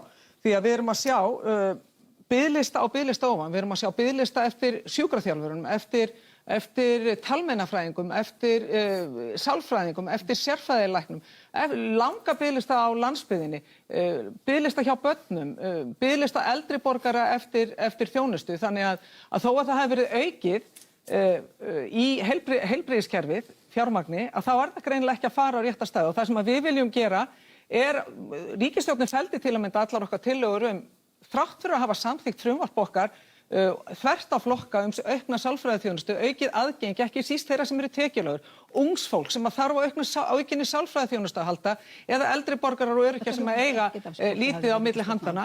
Þessi ríkisstjórn, hún hafnaði því að fara þá leið að styrkja þennan aðgang. Þannig að við erum að segja að við þurfum að efla til að mynda sjúkratryggingar eiga að semja síðan við heilbrigðisstarfsfólk, semja við opinberar stofnanir og semja við velferðarstofnanir og hafa síðan öflugt eftirlit. En við erum fyrst og síðast að tala að þjónustuvæða kerfið, að einblína á einstaklingana, segja hvernig getum við hjálpað og orðið að lið og hvernig byggjum við upp kerfi fyrir fólkið en ekki kerfi sjálft eða stjórnmálfólkið. Sigur Ingi, við ætlum að spyrja þig næst. Styðjið þið Framsóknarmenn frekar einkarekstur í heilbrigðisþjónustunni? Já, við höfum alla tíð stutt að það sé hér blandað kerfi og okkur finnst ekki skipta öllu. Frekar einkarekstur eins og mikið hefur verið ræddur? Við skulum bara segja það þannig að þeir biðlistar sem eru uppi í dag, að við hefum verið þeirra skoðunar það ætti að vinna þá niður til að mynda með þjónustusamningum þá við aðila á Íslandi sem gætu gert það. Og þannig eigum að horfa á þetta. Það er til að mynda, eru til fyrirmyndir frá löndum eins og Danmörku þar sem að menn gera einfallega kröfu á hið opinbera að það sé hægt að gera þetta á ákveðnum tíma og ef það er ekki hægt þá er hægt að leita til annarra aðila og ríki greiðir. Þá ertu búin að búa til pressu á hið opinbera kerfi þannig að það vinnur svona. Og hefur heilbrigðisráðherra tekið vel í þetta? Við erum að fara í kostningar eða ekki? Nei, ég er bara, nei, við erum búin að vera 4 ár í ríkisstjórn. Mér heyrist þið alltaf að binda trússikar við fjármálaáætlun sem var samþykkt á óvissutímum og við birtum sviðsmyndir eitthvað annað og þið talið eins og að það séu einhver lög. Nei, þetta er ekki viðkvæmt, ég er bara óskiljanleg. Þetta er yfirlýst stefna, á ekki að taka mark á ykkar yfirlýstu stefnu. Þetta er óskiljanleg yfirlýsing. Þetta er viðkvæmt. Það gefið út opinbert plagg sem heitir fjármálastefna og það er ekkert að marka. Vegna þess að ég hef verið að skoða þessar kosningar áherslur allra og sem betur fer held ég enginn sem heldur hann geti komið fram smelt fingrum og það sé hægt að laga kerfið. Það vita held ég allir hérna inni að því ekki nóg að segja að það bara koma auki fjármagn. Það þarf að leysa hvert verkefni fyrir sig. Hjúkrunarheimilisvandinn einn. Ríkisstjórnin búin að taka ákveðið frumkvæði í því, það komið skýrsla þar út. Við framsóknarmenn erum sammála þeirri stefnu. Við erum að tala það á eftir, nú erum við bara með... Þetta hluti af heilbrigðiskerfinu, vegna þess að það alveg rétt að það safnast alltaf upp fólk á Landspítalanum, vegna þess að Landspítalinn eins konar héraðssjúkrahús hér. Það búið að taka á þessum vanda víða annars staðar og hjúkrunarheimilin víða land, þau hafa því miður ekki geta staðið undir þeirri rekstri. Ég vil sjá þau til að mynda hjá sveitarfélögunum, en við þurfum að leysa hvern vanda fyrir sig, bara fara ofan í hann og á skynsamlegan hátt. Þar á meðal sem sagt blandað kerfi þar sem við leitum lausna að gera þetta skynsamlegastan hátt hverju sinni. Katrín, ert þú væntanlega ekki alveg á þessari sömu línu eða hvað? Ég vil nú í fyrsta lagi segja það að við töluðum dálítið heilbrigðismál fyrir síðustu kosningar og við höfum farið með þetta ráðuneyti og ég tel þegar við horfum yfir sviðið að það búið að gera alveg ótrúlega mikið. Og ég ætla að byrja á heilsugæslunni, því við erum búin að tala það í mörg áratugi, að það þurfa að efla heilsugæsluna sem fyrsta viðkomustað. Framlög til hennar hafa aukist 23% á föstu verðlagi og allir sem að nýta sér þessa þjónustu, heilsugæslunar, finna raunverulegar breytingar, maður að fá fjölbreyttari þjónustu, það ekki eingöngu þjónusta frá læknum, heldur hjúkrunarfræðingum, stundum sálfræðingum og öðrum heilbrigðisstarfsmönnum. Það hafa verið aukin framlög til Landspítala, framlög til heilbrigðismála hafa aukist bæði á mann og sem hlutfall af vergri landsframleiðslu. Þetta ræddu við töluvert fyrir síðustu kosningar og síðast en ekki síst, og ég ætla bara að fá að klára þetta, þá hefur kostnaður sjúklinga lækkað á þessu kjörtímabili. Það var til dæmis farið það að lækka kostnað við tannlækningar hjá eldri borgurum og öryrkjum sem líka var búið að tala árum saman. Það hefur líka verið staðið fyrir að móta hér heilbrigðisstefnu, þannig að við séum að horfa til lengri tími því hvernig við viljum reka kerfið. En við erum að horfa fram á næsta kjörtímabil. Já, og ég held að við þurfum að halda áfram þessari stefnu, það er að segja efla þetta opinbera kerfi sem hefði mátt sæta ákveðinni hnignun og það hefur tekist vel að snúa þar vörn í sókn, en við þurfum líka að hugsa miklu breiðar heilbrigðismálin. Við þurfum að hugsa heilsu en ekki bara heilbrigðiskerfi. Loka þá fleiri spítölum út á landsbyggðinni. Og nú ætla ég að fá að tala Inga Sæland. Við þurfum að hafa þá sýn að öll okkar kerfi sé að styrkja lýðheilsu og forvarnir. Og þetta auðvitað framtíðarmál sem aldrei rætt í kosningum, af því þetta snýst ekki bara árangur næstu vikna, heldur til lengri tíma, en við sem samfélag eigum alveg einstakt tækifæri að flétta lýðheilsu og forvarnir inn í all okkar sýn þegar við skipuleggjum samgöngur, þegar við skipuleggjum menntakerfi, þegar við tölum umhverfismenn og aðgengi að heilnæmi umhverfi, því þetta snýst ekki bara hvernig við tökum á því sem kemur upp, heldur líka hvernig við komum vekk fyrir veikindi. Þetta snýst heilsu. Þetta komið gott. Logi, þið hafið sagt að þið viljið auka fjármagn til opinberrar heilbrigðisþjónustu og létta álagið af Landspítalanum. Hvernig sjáu þið þetta fyrir ykkur? Ég held að það sé bara augljóst miðað við þær raddir sem að maður hefur og á samtöl sem maður átt að við þurfum að auka fjármögnun opinberra heilbrigðiskerfisins. En auðvitað erum við með blanda kerfi og við eigum auðvitað að styðja vel við SÁÁ og sérfræðilækna og aðra sem að sinna mikilvægri þjónustu. Ég held að það skipti máli í opinbera kerfinu að ráðast gegn undirmönnun sem að Bjarni Benediktsson kallaði í fyrra heimskulegustu hugmynd sem hann hefði heyrt. En það er að koma á daginn að það þarf að gera það. Við þurfum að beita tækni og meðgjöf með sjúklingum til þess að tryggja að allir landsmenn búið við sómasamlega heilbrigðisþjónustu, við þurfum að sinna forvörnum, við þurfum að gera átak í geðheilbrigðismálum og sérstaklega að huga því núna þegar að ungt fólk búið að lifa í þessum COVID-faraldri í 1,5 ár án eðlilegra félagslegra tengsla. Síðast en ekki síst, þá þurfum við að taka á vanda hjúkrunarheimilina.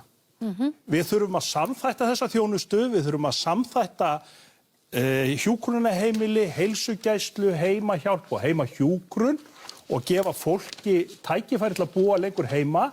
En staðreyndin er sú að í 10 síðustu ríkisstjórna þá hefur Akureyrarmódelið svokallað, þar sem var samþætting þessara þátta, verið brotið niður á sjálfstæðisflokknum. Fyrst með því að taka af Akureyrarbæ heilsugæsluna og svo núna með því að vanfjármagna svo hjúkrunarheimilin að bæjarfélagið og fleiri bæjarfélög þurftu að skila því og nú er það í einkarekstri. Bjarni, þú sagðir okkur frá axlaraðgerð áðan. Munið þið setja það sem skilyrði fyrir til dæmis stjórnarþátttöku að breyta þessu kerfi sem að nú auka einkarekstur skilyrði fyrir ríkisstjórnarþátttöku til dæmis? Já, við viljum, eins og ég nefndi áðan, við viljum horfa í auknum mæli út á sjúklingin og hans þarfir. og ekki gefa okkur það fyrirfram að það þurfi ríkislausnir í sérhverju tilviki. Við viljum gæta því að það sé ekki verið að hrúga til dæmis inn á Landspítalann sérhverju aðgerð þannig að hann slíist undan því álagi. Að þjóðarsjúkrahúsið sé fyrst og fremst að sjá stóru, þungu aðgerðirnar þar sem við höfum enga burði til þess að vera að dreifa kröftum en nýtum þetta samstarf sem hefur gefist ágætlega og vandinn í augnablikinu nú fyrst og fremst sá að það eru lausir samningar og hafa ekki verið botnaðir og það gildir líka fyrir sjúkraþjálfara og svo framvegis. En mér langar aðeins til þess að vekja athygli á því að við stöndum núna í miðri stærstu fjárfestingu ríkisins í sögunni sem bygging á nýju hátækni sjúkrahúsi eða nýju þjóðarsjúkrahúsi og það nú ekkert smá innlegginn í það að styrkja innviði heilbrigðisþjónustunnar til lengri tíma og það mun taka núna áfram nokkur ár. Og þetta erum við að gera á sama tíma og þjónustustigið hefur verið hátt og það eiginlega alveg sama hvort við spyrjum hvernig gengur íslenska heilbrigðiskerfinu að auka lífslíkur þeirra sem fá krabbamein? Vel. Hvernig barnadauði á Íslandi? Já, hann með því minnsta sem að þekkist í heiminum. Og svo framvegis. Á alla klassíska mælikvarða heilbrigðisþjónustu þá stendur íslenska heilbrigðiskerfi vel og ég bara hafna því sem maður heyrir skína mikið í hérna að það sé allt í mólum. En við stöndum frammi fyrir mörgum áskorunum og eina af þessum áskorunum sem enginn mikið að tala hér að tala út til byggðana líka og tryggja góða þjónustu sama hvort á Suðurnesjum eða á Akureyri eru reyndar að fara í útboð á 2 nýjum heilsugæslustöðum eða annars staðar á landinu, fæðingarþjónusta í Vestmannaeyjum viðkvæmt mál. Og við þurfum að láta landsmenn vita að við séum að hugsa landið í heild en ekki eingöngu að vinna með vinnuvélar hérna niður við Hringbraut að byggja nýtt sjúkrahús. Við sagðum nú Bjarni alveg í byrjun hvort þetta kerfi væri ekki bara nokkuð gott svona þegar upp á þessi staðið en Þórhildur Sunna, þið segið að þið viljið koma í veg fyrir einkavæðingu en viljið einkarekstur með skilyrðum? Ef við segjum að einkarekstur eigi rétt á sér en að við viljum standa vörð opinbert heilbrigðiskerfi og við erum bara sammála langstærsta meirihluta þjóðarinnar það. Og við viljum stefna í átt að gjaldfrjálsu heilbrigðiskerfi og við viljum taka inn í þessa helstu stoðir líka inn í heilbrigðiskerfi okkar eins og til dæmis tannlækningar og verða við því sem Alþingi enn og búið að samþykkja sem að niðurgreiða sálfræðiþjónustu og svo framvegis. En okkar sýn þegar kemur að heilbrigðismálunum líka að horfa á þau mjög heilstætt vegna þess að hlutir eru svo ójöfnur og ég verð bara að fá að segja að það að tala Ísland sem einhvern veginn jafnasta landi í heimi bara ekki rétt. Það sem að vantar inn í allar þessar mælingar sem að hægra fólki almennt finnst miklu skemmtilegra að tala auðvitað tekjuskatturinn og eignar ójöfnur sem á Íslandi sem rosalega mikill. Og jú, það bara rétt. Og það sem að veldur bara verri heilsu þjóðarinnar, meira álagi, meiri líkur á kulnun, meiri líkur á flóknari aðgerðum, erfiðara ástandi í sjúkrahúsinu, það fátækt og ójöfnuður.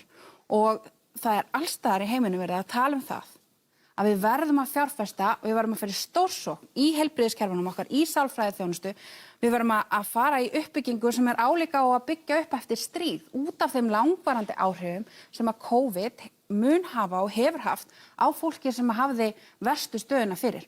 Það ekki bara láglaunakonurnar í Eflingu sem hafa þurft að neita sér helmingu þeirra heilbrigðisþjónustu, líka helmingur allra atvinnuleitenda. Þetta áttur að kosta okkur til framtíðar og ef við ætlum að laga heilbrigðiskerfið, ef við ætlum að eiga gott heilbrigðiskerfi til framtíðar, þá þurfum við að skoða hvað kostar fátækt okkur og ójöfnuður þegar kemur inn í heilbrigðiskerfi. Hvað kostar vond geðheilsa þjóðarinnar okkur þegar kemur inn í heilbrigðiskerfi? Sigmundur Davíð, þú kynntir nýjar hugmyndir helgina, meðal annars fría skimun fyrir alla Íslendinga 40 ára og eldri á 3 ára fresti, eða ekki?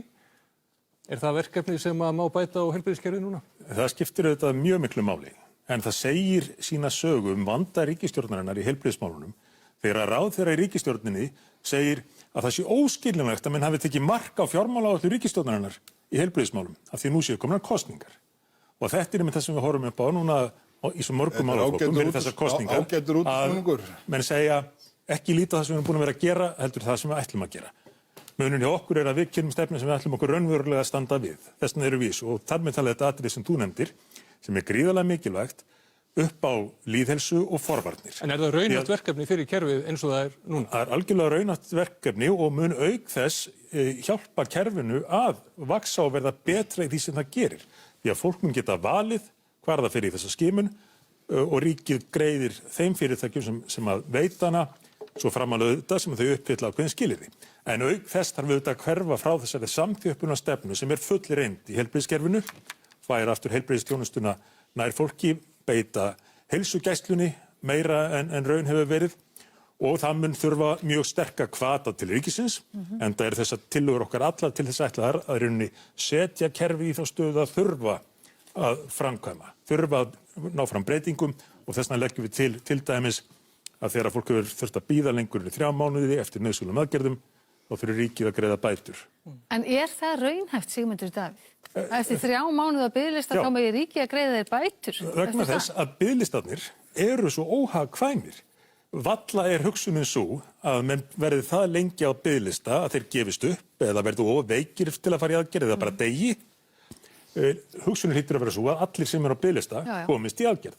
Og þá þeim mun hagkvæmara að framkvæma þessar aðgerðir fyrir samfélagið, þeim mun fyrir sem hægt að framkvæma þær. Því að í millitíðin fólk að bíða, sárþjáð jafnvel, getur ekki unnið, getur ekki tekið þátt í samfélaginu. Svo þessar biðlistar eiga einfaldlega ekki verið til staðar. En við sjáum það eftir undanfarin ár að það þarf að þvinga ríkið í að neita þeirra úrræða sem þarf til þess að eyða biðlistunum. Takk fyrir það, Sigmundur Glúmur Baldursson. Þarf að laga eitthvað í heilbrigðiskerfinu? Já, nú hef ég engar töfralausnir í því sambandi eins og allir kollega mínir hér. Hins vegar getur verið að við séum að kalla eftir einkaþjónustu vegna þess að það eitthvað að opinbera kerfinu. Svo ég sammála því að það má gera ýmislegt. Bjarni nefndi þetta einhvern tímann. Það verður að dæla peningum að inn, það verður að byggja nýtt sjúkrahús. Hann nefndi að það megi mögulega straumlínulaga hlutina.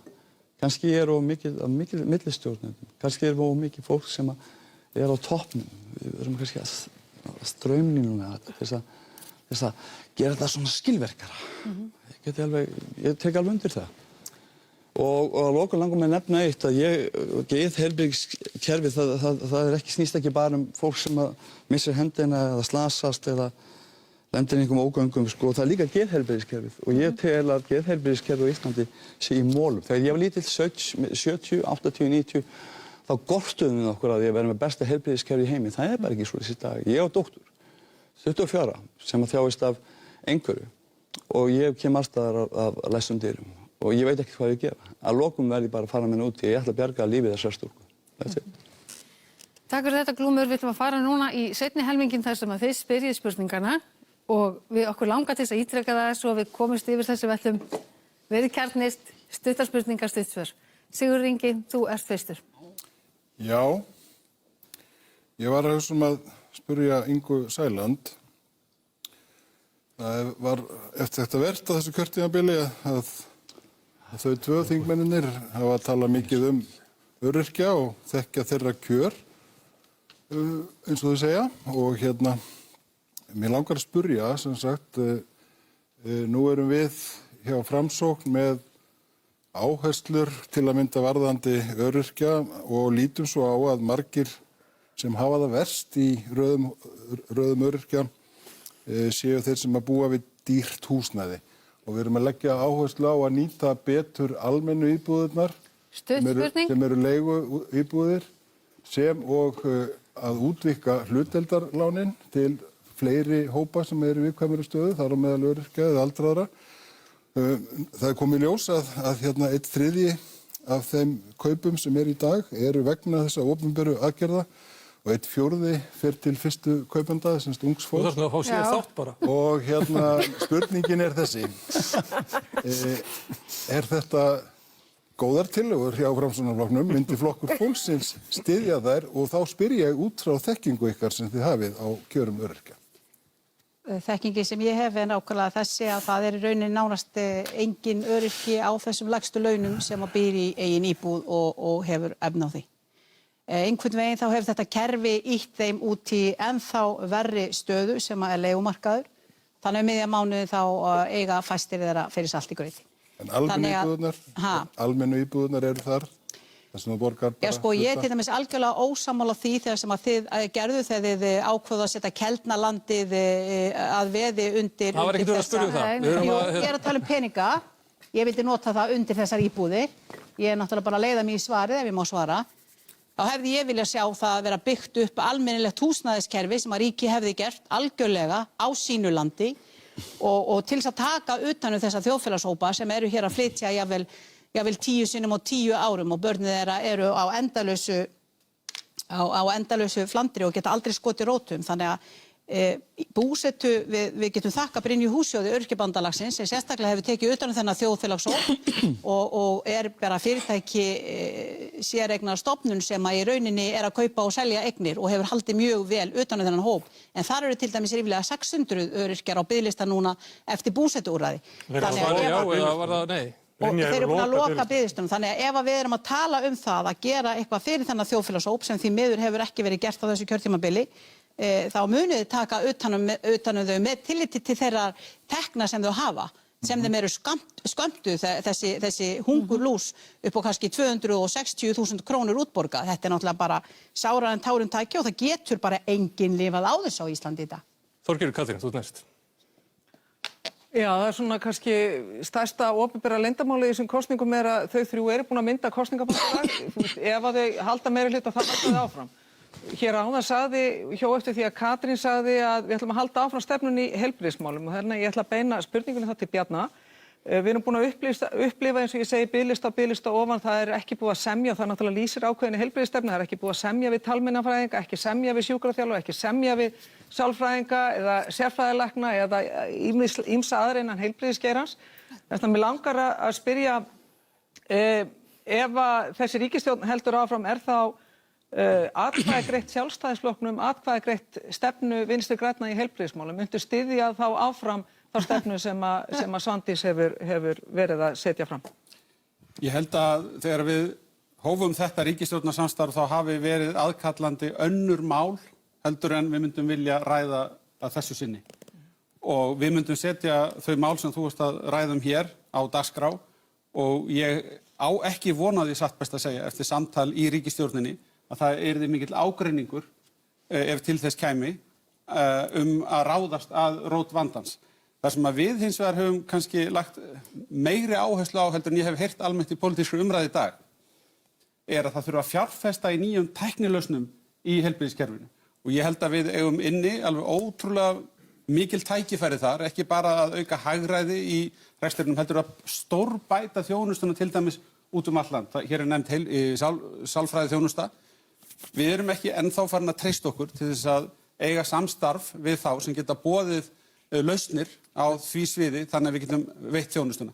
En ertu sáttu við þessa stefnu? Ætlarðu að halda henni áfram? Nei, ég tel að Katrín halda henni áfram. Mér finnst það óverjandi og mér finnst það vera sóun til dæmis að við endum á því að senda íslenska sjúklinga til Svíþjóðar þar sem íslenski læknar taka á móti þeim og lækna þá. Þetta sóun sem að ég með svíður undan. Þarna er svarið komið held ég. En Bjarni, þú átt næstu spurningu. Já, þetta spurningu. Já, það maður settur í dálítið þrönga stöðu þegar maður fær bara svona eina spurningu en maður setti sig við það. Ég ætla að spyrja Loga. Ég sá hvernig auggoturnar fóru á milli ykkar Þorgerðar áðan þegar hún var að svara fyrir Samfylkingunum Evrópumálin og þú sagðir takk fyrir að svara fyrir Samfylkinguna. Nú skulum við gefa okkur að þið finnið flöt á því að starfa saman.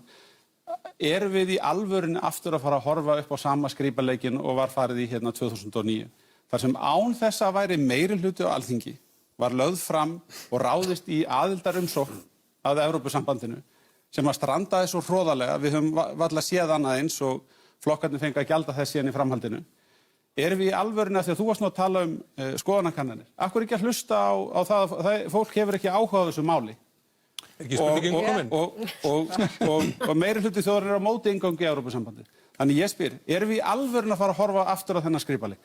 Við erum að fara að horfa á annan skrípaleik heldur en þú hefur staðið fyrir í ráðuneytunum þínum. Hér stendur í stefnu Samfylkingarinnar, við viljum þjóðaratkvæði. Án tillits til þingviljans. Má ég klára? Við viljum þjóðaratkvæðagreiðslu það hvort við að halda áfram aðildarviðræðum við ESB. Og ég trúi því ekki á tækniöld þegar við erum með þjóð sem ofboðslega upplýst að við nýtum okkur ekki þennan lýðræðislega vettvang til þess að kalla eftir skoðun þjóðarinnar. Ef að þjóðin segir já, þá sjálfsögðu hlýtur þingið að taka með að því. Er það ekki svarið komið Ef þingið vill fara inn, þá að það spyrja þjóðina.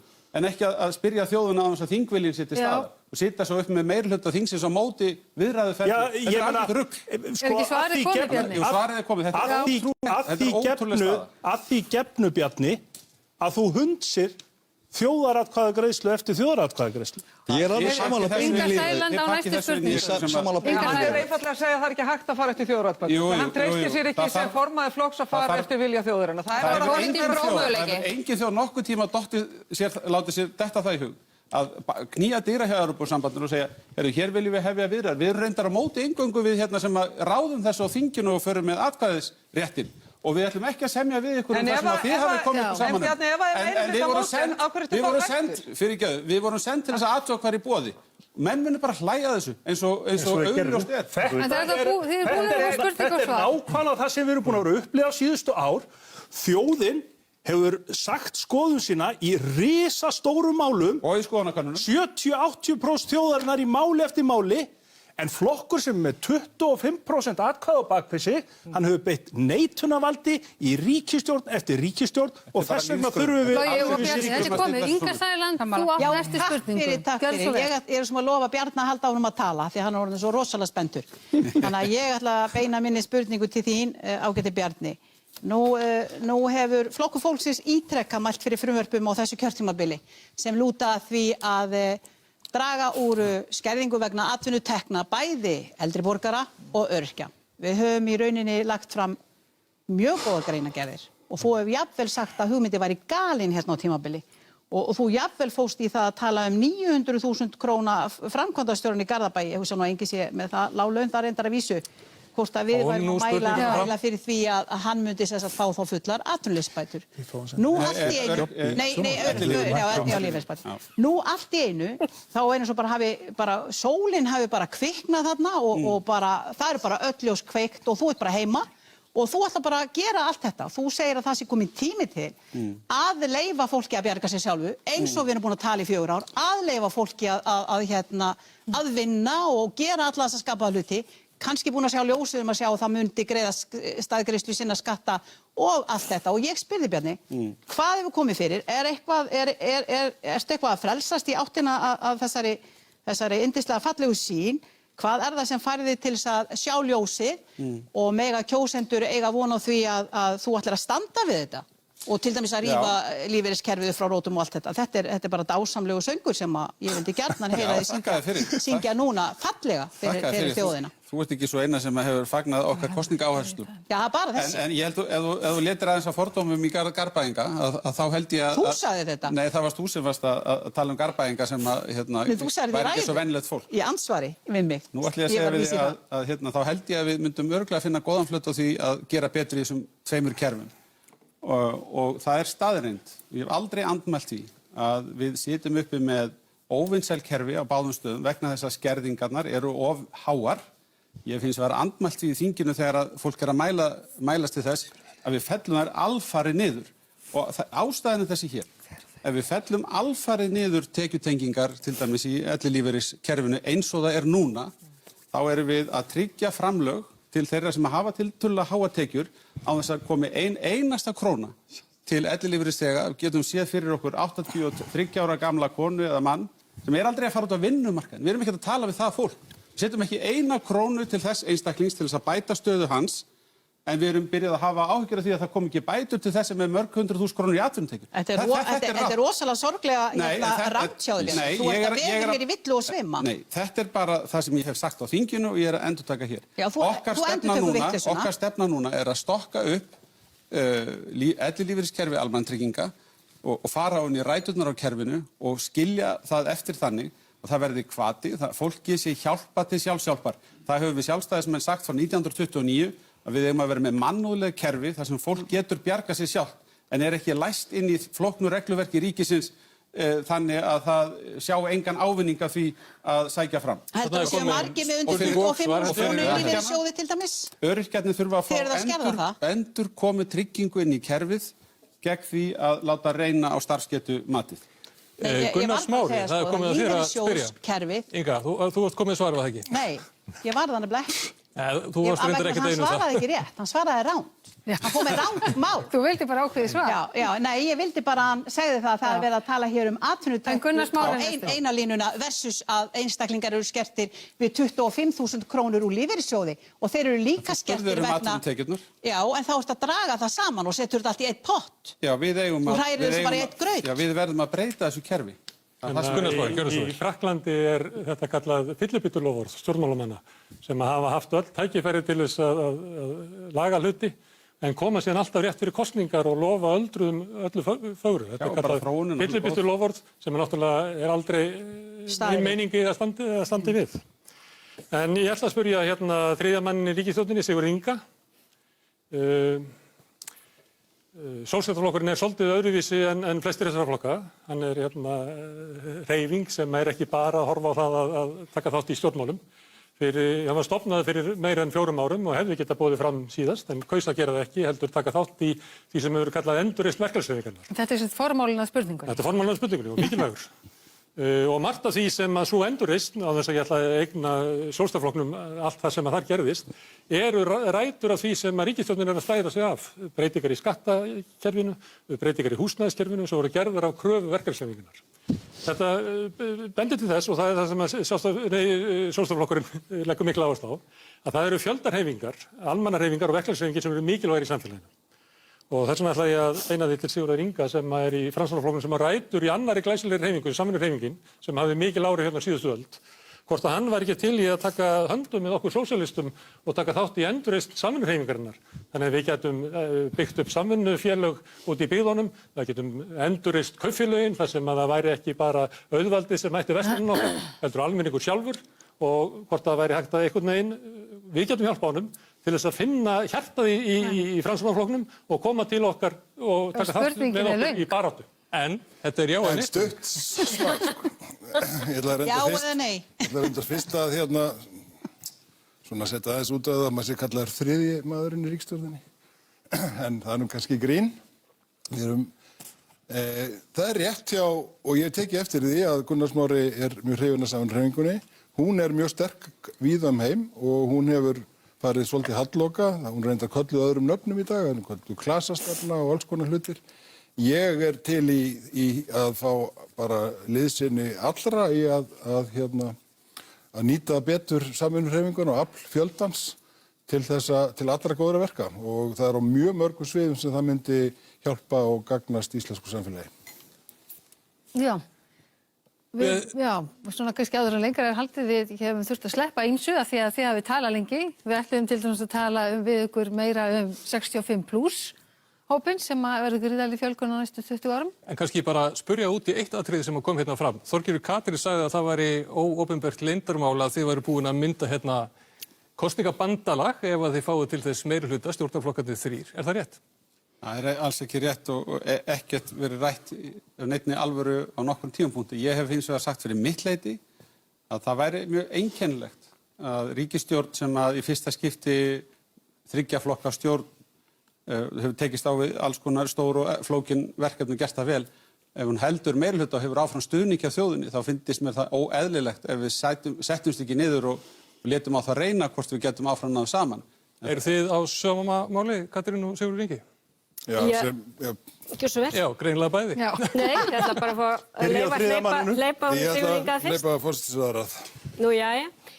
Ég vil bara segja það að þetta er fyrsta 3 flokka ríkisstjórnin sem klárar heilt kjörtímabil og það voru ýmsir sem spáðu einhverju öðru upp að þessa kjörtímabils og það hefur gengið mjög vel og það sést bara á því að almenningur hefur stutt þessa ríkisstjórn allt þetta kjörtímabil, ekki bara vegna heimsfaraldurs, heldur allt þetta kjörtímabil hefur hún notið mikil stuðnings langt umfram stuðningi við flokkana og það segir mér að við höfum verið að gera eitthvað rétt og ég held að það sem við höfum verið að gera er að við höfum verið að leiða mál til lykta í gegnum samtal og fundið góða lausnir sem hafa snúist að leiða samfélagið áfram. En hafandi sagt það, þá munum við ganga til þessara kosninga fyrst og fremst bara út frá okkar málefnastöðu. Það er hún sem ræður fyrir eftir kosningar og auðvitað kosningaúrslit. En væri þessi ríkisstjórn þinn fyrsti kostur? Já, eins og Bjarni segir, ef við höldum meirihluta þá er það sjálfsögðu eðlilegt að við tölum saman, en við göngum, eins og ég segi, algjörlega óbundin til kosninga og horfum bara á það hvaða málefnalega árangri getum við náð fyrir Ísland á næsta kjörtímabil. Já, það er engin launung á því að við Framsóknarmenn höfum bara verið ánægðir með þessa ríkisstjórn og enda hefur hún bara glæsilega komist í gegnum þessi 4 ár og gert mjög mikið og þið sáðu líka áðan að við vorum að leggja hér fram framtíðarsýn, vorum sammála það að það þyrfti engan niðurskurð eða skattahækkanir eða alls konar óáran og allir hinir voru að tala það að við værum að tala það í einhverri fjármálaáætlun sem var samþykkt á þinginu sko næstu 5 ár fram í tímann. Þannig að það er einhver ákveðin samhljómur auðvitað á milli okkar og ég er sammála kollegum mínum og ég hef sagt það nokkur sinnum við ykkur fjölmiðlamenn á liðnum mánuðum því að það er langt síðan þið byrjuð að spyrja að ef ríkisstjórnin heldur velli þá væri það eitthvað skrítið ef að við myndum ekki hefja samtalið þar en við göngum óbundin til kosninga. Já, þetta eru býsna skýrar línur. En það er ekki kosninga, vandalag. Þá ætlum við að gefa ykkur tækifæri til þess að útskýra í stuttumáli. Hvert er mikilvægasta verkefnið á næsta kjörtímabili? Það er að segja ef að þið komist til valda, hvað er það fyrsta sem að þið ætlið að ráðast í eða stærsta sem þið ætlið að ráðast í? Við gefum ykkur takmarkaðan tíma, 30 sekúndur fyrir svarið. Þið voru látin vita þessari spurningu fyrirfram og þetta verða jafnframt loka orðin ykkar í þættinum. Sigmundur Davíð, gerðu svo vel. Ég halda mig innan tímamarka, þetta er einfalt. Það eru mörg stór atriði þetta sem þarf að taka á og hafa verið í ólestri. Hælisleitendamál, heilbrigðismál, samgöngumál og fleira. En við höfum kynnt sérstaka áætlun sem að gengur út á það að sýna að við séum öll í þessu saman sem samfélag, ekki bara takast á veiru, heldur líka alla uppbyggingu samfélagsins. Og hvað er mikilvægast að leggja áherslu á þegar þetta er allt saman tekið með í reikningin, það er að standa við loforðin. Og það er kannski svolítið óvenjulegt þegar menn líta yfir farin veg undanfarin ár og tíð þessar ríkisstjórnar og svo margra annara. En við munum standa við það sem við lofum. Þú samt aðeins yfir tíma. Þannig að ég hef minni tíma.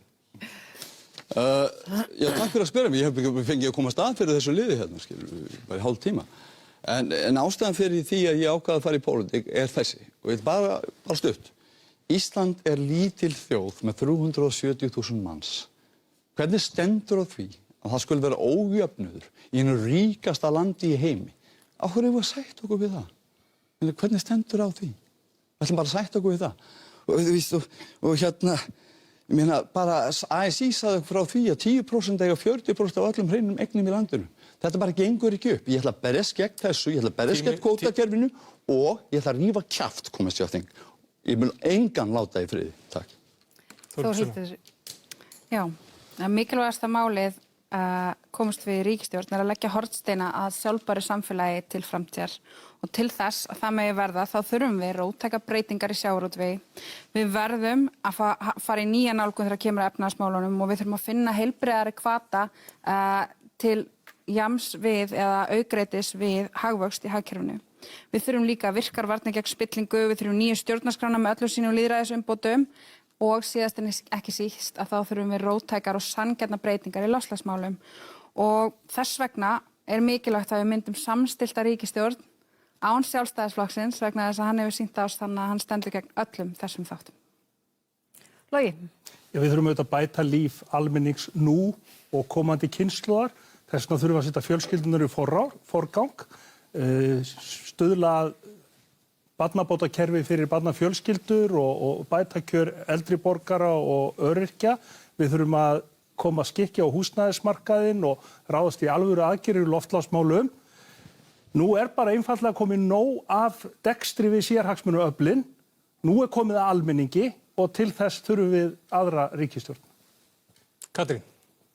Við þurfum að byggja upp eftir heimsfaraldur og við þurfum að gera það með því að byggja upp græn störf, fjölbreytt störf, takast á við loftslagsvána samhliða því að við vöxum út úr efnahagslæðinni og tryggja velsæld, réttlæti og félagslegar áherslur. En að því að það hefur ekkert verið spurt jafnréttismál, þá er það þannig að við verðum að halda áfram að berjast gegn kynbundnu og kynferðislegu ofbeldi og áreitni. Umræða dagsins segir okkur það, umræðan síðastliðin 4 ár hefur sagt okkur það og það er búið að gera margt, réttabætur, forvarnaráætlanir og fleira, en þetta er auðvitað algjörlega óásættanlegt ástand. Er það sérlega brýnt í dag að þínu mati?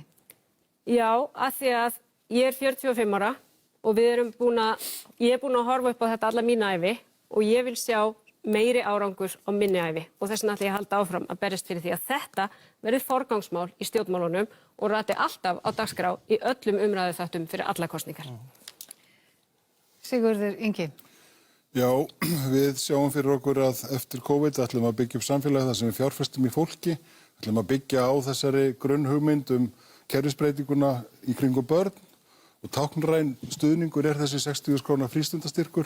Við ætlum að gera það sama í kringum eldra fólk. Við ætlum að fara í innviðafjárfestingar í atvinnugreinunum, búa til skapandi grænt samfélag, miklar grænar fjárfestingar og búa til fjórðu stoðina inn í íslenskt efnahagslíf með áherslu á skapandi greinar. En við munum örugglega að tala heilbrigðismál og það mjög mikilvægt að við gerum það og tryggjum jafna þjónustu fyrir alla landsmenn allt land. Brýnasta verkefnið, Þorgerður Katrín.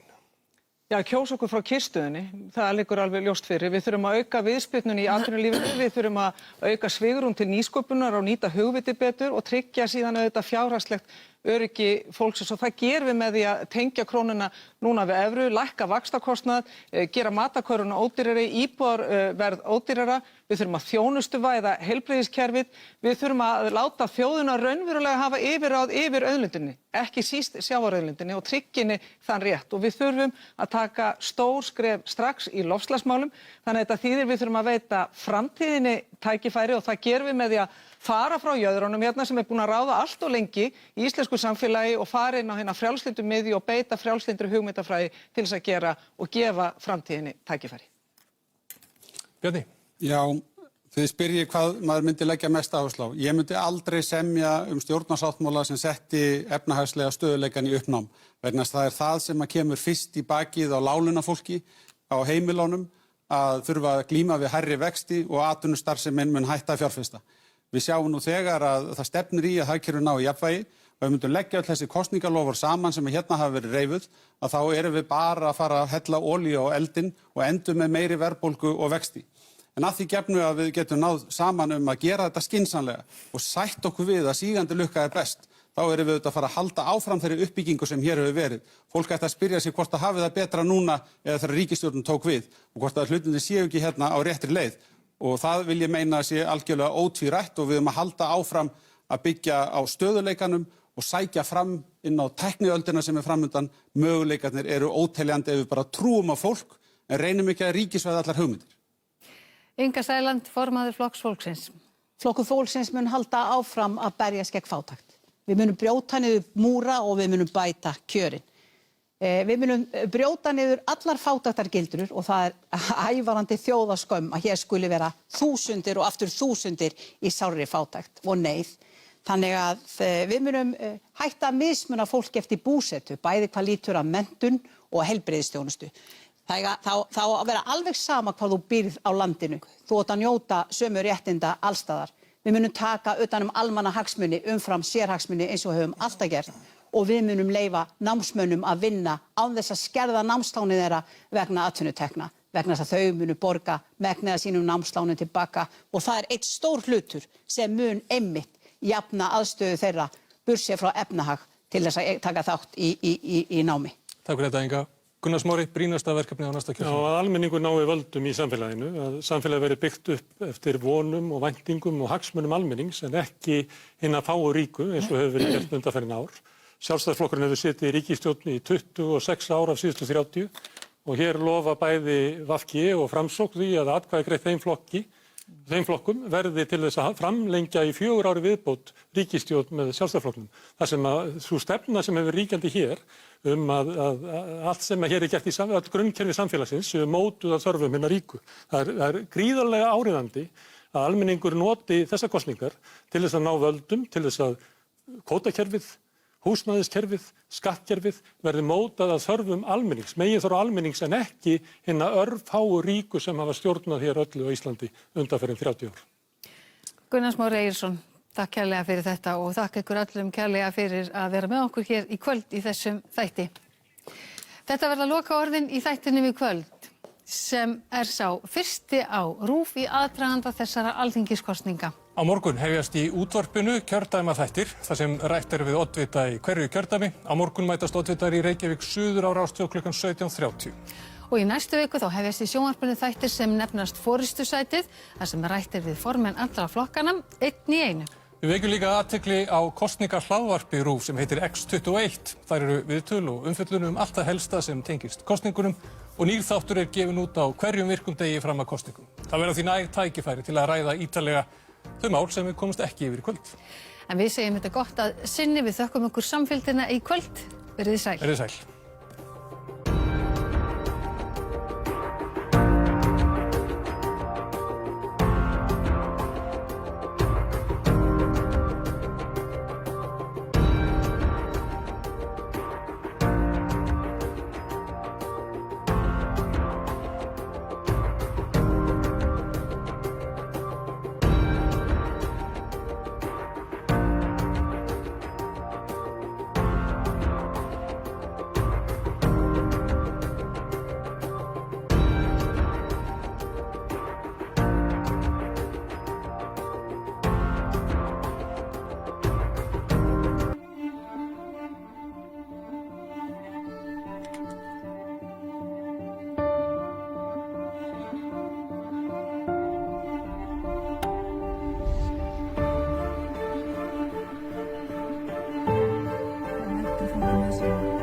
Því meira sem við vitum, því virkari er þáttaka okkar í samfélaginu. Fréttirnar úr hverfinu, tíðindin í bænum.